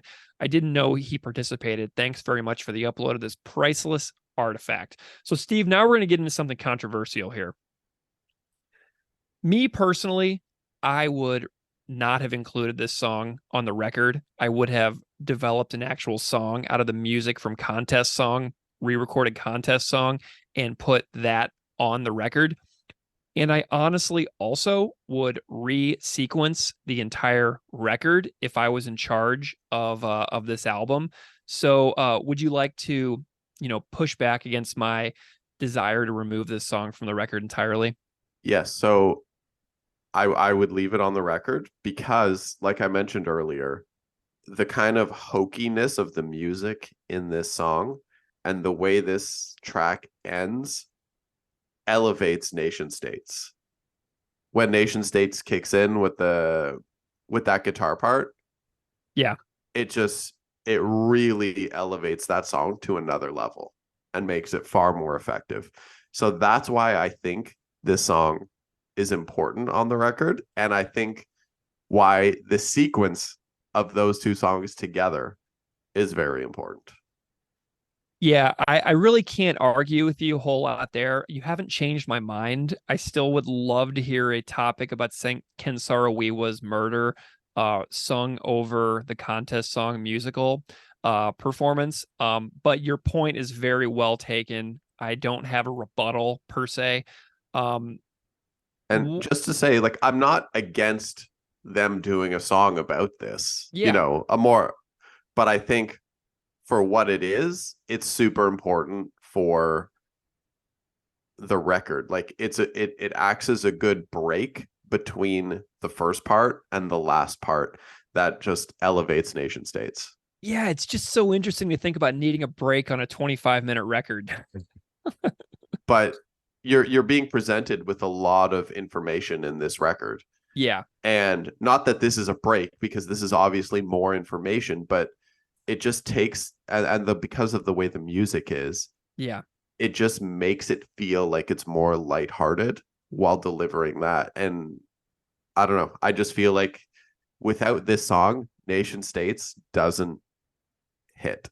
Okay, interesting. Well, I mean, because a version of Nation States does exist on the I'd Rather Be Flag Burning 10-inch without this particular song leading into it. So there is a version that exists without this actual buildup. And I'm just looking at the and it looks like though there is a sort of interlude that leads into it though, a little untitled instrumental after the overtly political but oh so intensely personal song Mutual Friend. But then there's also that little interlude, I think, and then Nation States before that.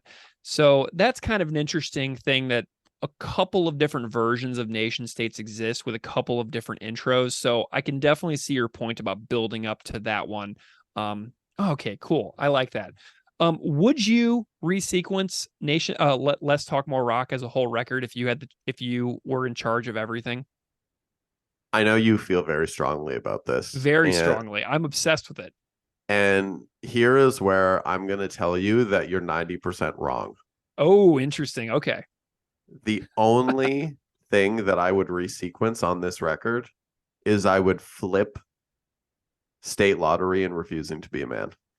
You and I are 100% on board with that. Okay, so that's fine. Do you want to hear my order? I would love to hear your order so I can tell you that it's wrong. Okay, I'm fine with being wrong. I think it's great. So I would open the record with People's History because of that way that guitar riff kicks in, and then the music kicks in and it's all powerful and fast. I would open the record with that because it's a big picture mission statement about the entire population of the world. Then I would go into Resisting Tyrannical Government, then Nation States. Okay, so I would, if I could pause there, People's History of the World. Yeah. Great song. However, I can't see that as an album opener because of the guitar tone in that opening. I don't feel like it's a powerful guitar tone at all. Just that little quiet part that leads into it? No. Oh man. I think you have to start your album with a far more impactful sound when you're coming off, when you're putting out an album of this magnitude. And I don't think that guitar tone at the beginning of that song works for kicking off this album. Okay. All right. That's an interesting, fair point. But I've got 3 bangers in a row here. People's History, Resisting Tyrannical Government, and Nation States are my top 3. And then I slow it down and go into Less Talk More Rock and then Gifts. But then I kick it back in with PC Fascist and Descartes. And then I go to Pretty McCarthyist before slowing it down to Anchorless. So I swap the order of Anchorless and Gifts on the record. And then Rio San Atlanta into Good Fascist, and then Refusing to Be a Man into State Lottery. So I like my track listing here, but I know that that's a controversial thing, and it totally would change the history of the entire record, which obviously is completely ridiculous to even ponder at this point. I'm interested in your swapping Gifts and Anchorless. Because I think Gifts is... I like Gifts way more as a song. Really? Yeah, I just like Gifts more as a song. It hits me more, and I think that having that follow a really melodic Less Talk More Rock is it just is a better pairing for me than Anchorless. I've actually made this playlist many times, and I've swapped around the order of this record in a bunch of different iterations, and this is the one that I have landed on after 2 years of trial and error in sequencing Less Talk More Rock. This is how ridiculous my life got for a while whenever I was like in the heat of making this podcast obsessively, that I resequenced all of the records, and this is my favorite one for this record. I mean, I could see how the songs flow based off of your order here. But I think the narrative that they're presenting with their original sequencing, I think it works.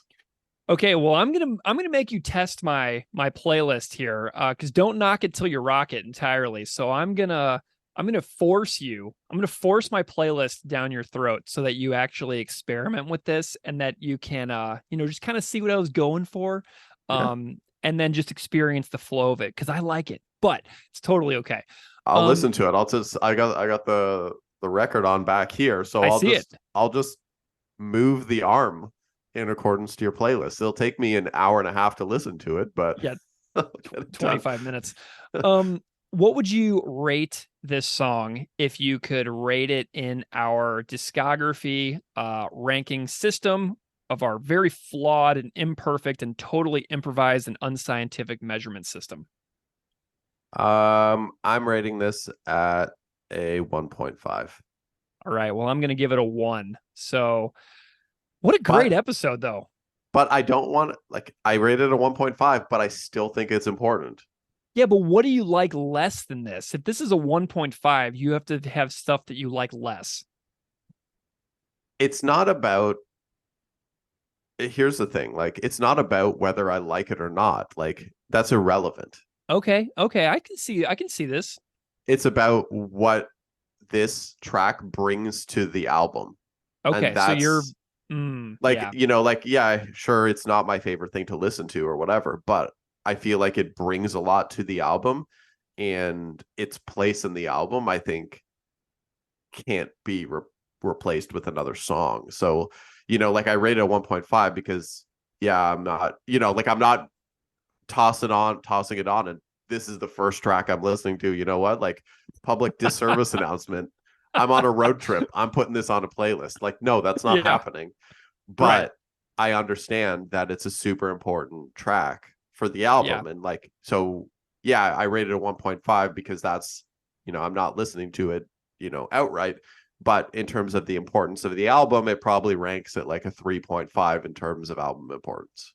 I like this song more than This Might Be Satire. Okay. From How to Clean Everything. So I'm good with that. Because I do like it more than another song. So I like this song more than This Might Be Satire. That's what I'm sticking with here. Here's a hot take. I think I like almost every song on this album more than I like every song on How to Clean Everything. Awesome. Well, this was an excellent record. I'm so glad that we now have the entire thing represented with episodes. I am so just beyond thrilled that we got the narrator of this song, Ramsey Kanaan, who was enthusiastic and excited to come on the show and tell stories. So what a thrill to have the actual narrator on the episode to revisit something that he did like 27 years ago. What a thrill.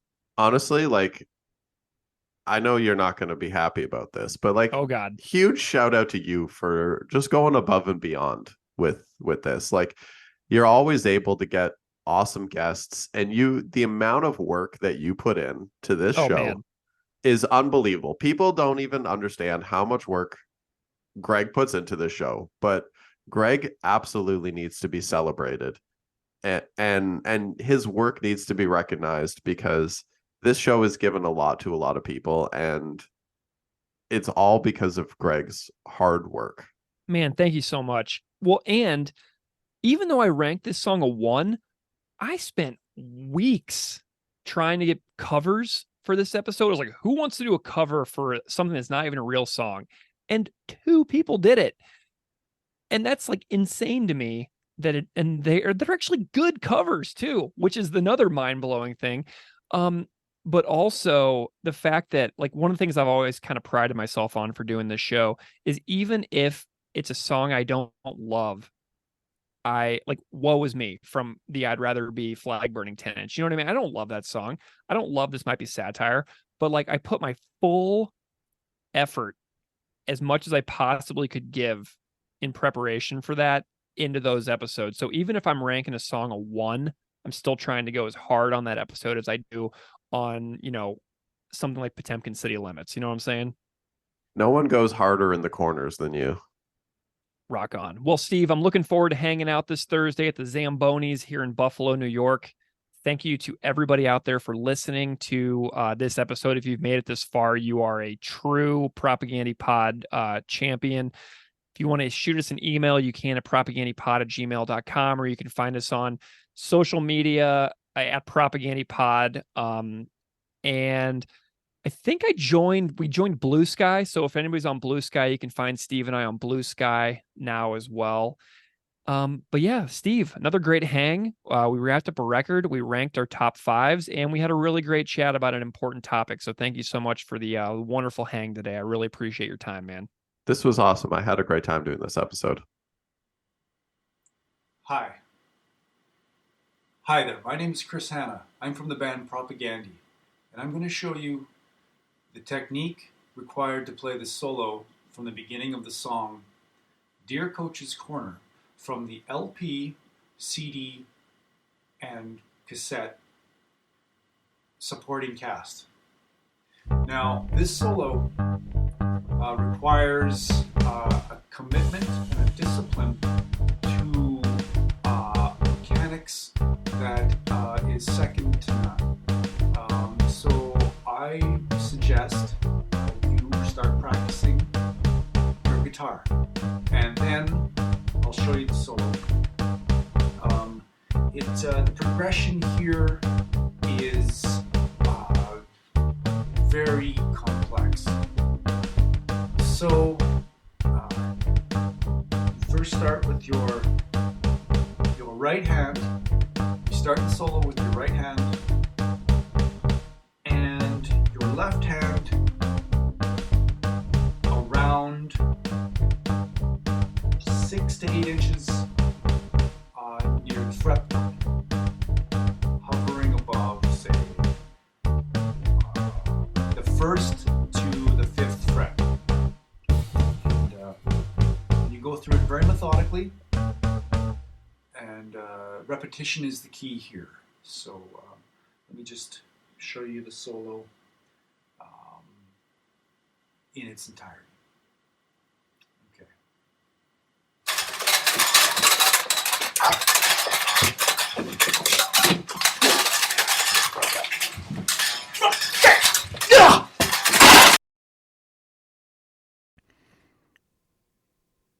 He missed his grip, and his foot slipped on the cobbles as inexorably threw on ice. As it slid towards the tram lines, his other leg gave way and Berlioz was thrown across the track. Grabbing wildly, Berlioz fell prone. He struck his head violently on the cobblestones, and the gilded moon flashed hazily across his vision. He just had time to turn on his back, drawing his legs up to his stomach with a frenzied movement, and as he turned over, he saw the woman tram driver's face, white with horror above her red necktie, as she bore down on him with irresistible force and speed. Berlioz made no sound, but all around him the street rang with the desperate shrieks of women's voices. The driver grabbed the electric brake, the car pitched forward, jumped the rails, and with a tinkling crash, the glass broke in all of its windows. At this moment, Berlioz heard a despairing voice, "Oh no!" Once more, and for the last time, the moon flashed before his eyes, but it split up into fragments and then went black. Berlioz vanished from sight under a tramcar, and a round dark object rolled across the cobbles, over the curbstone, and bounced along the pavement. It was a severed head. The United Nations says this is just one of the places where decades of devastating environmental damage and pollution has been caused by the oil company Shell. It's Ogoni, in the heart of Nigeria's vast oil-producing region, filmed by our crew in June last year.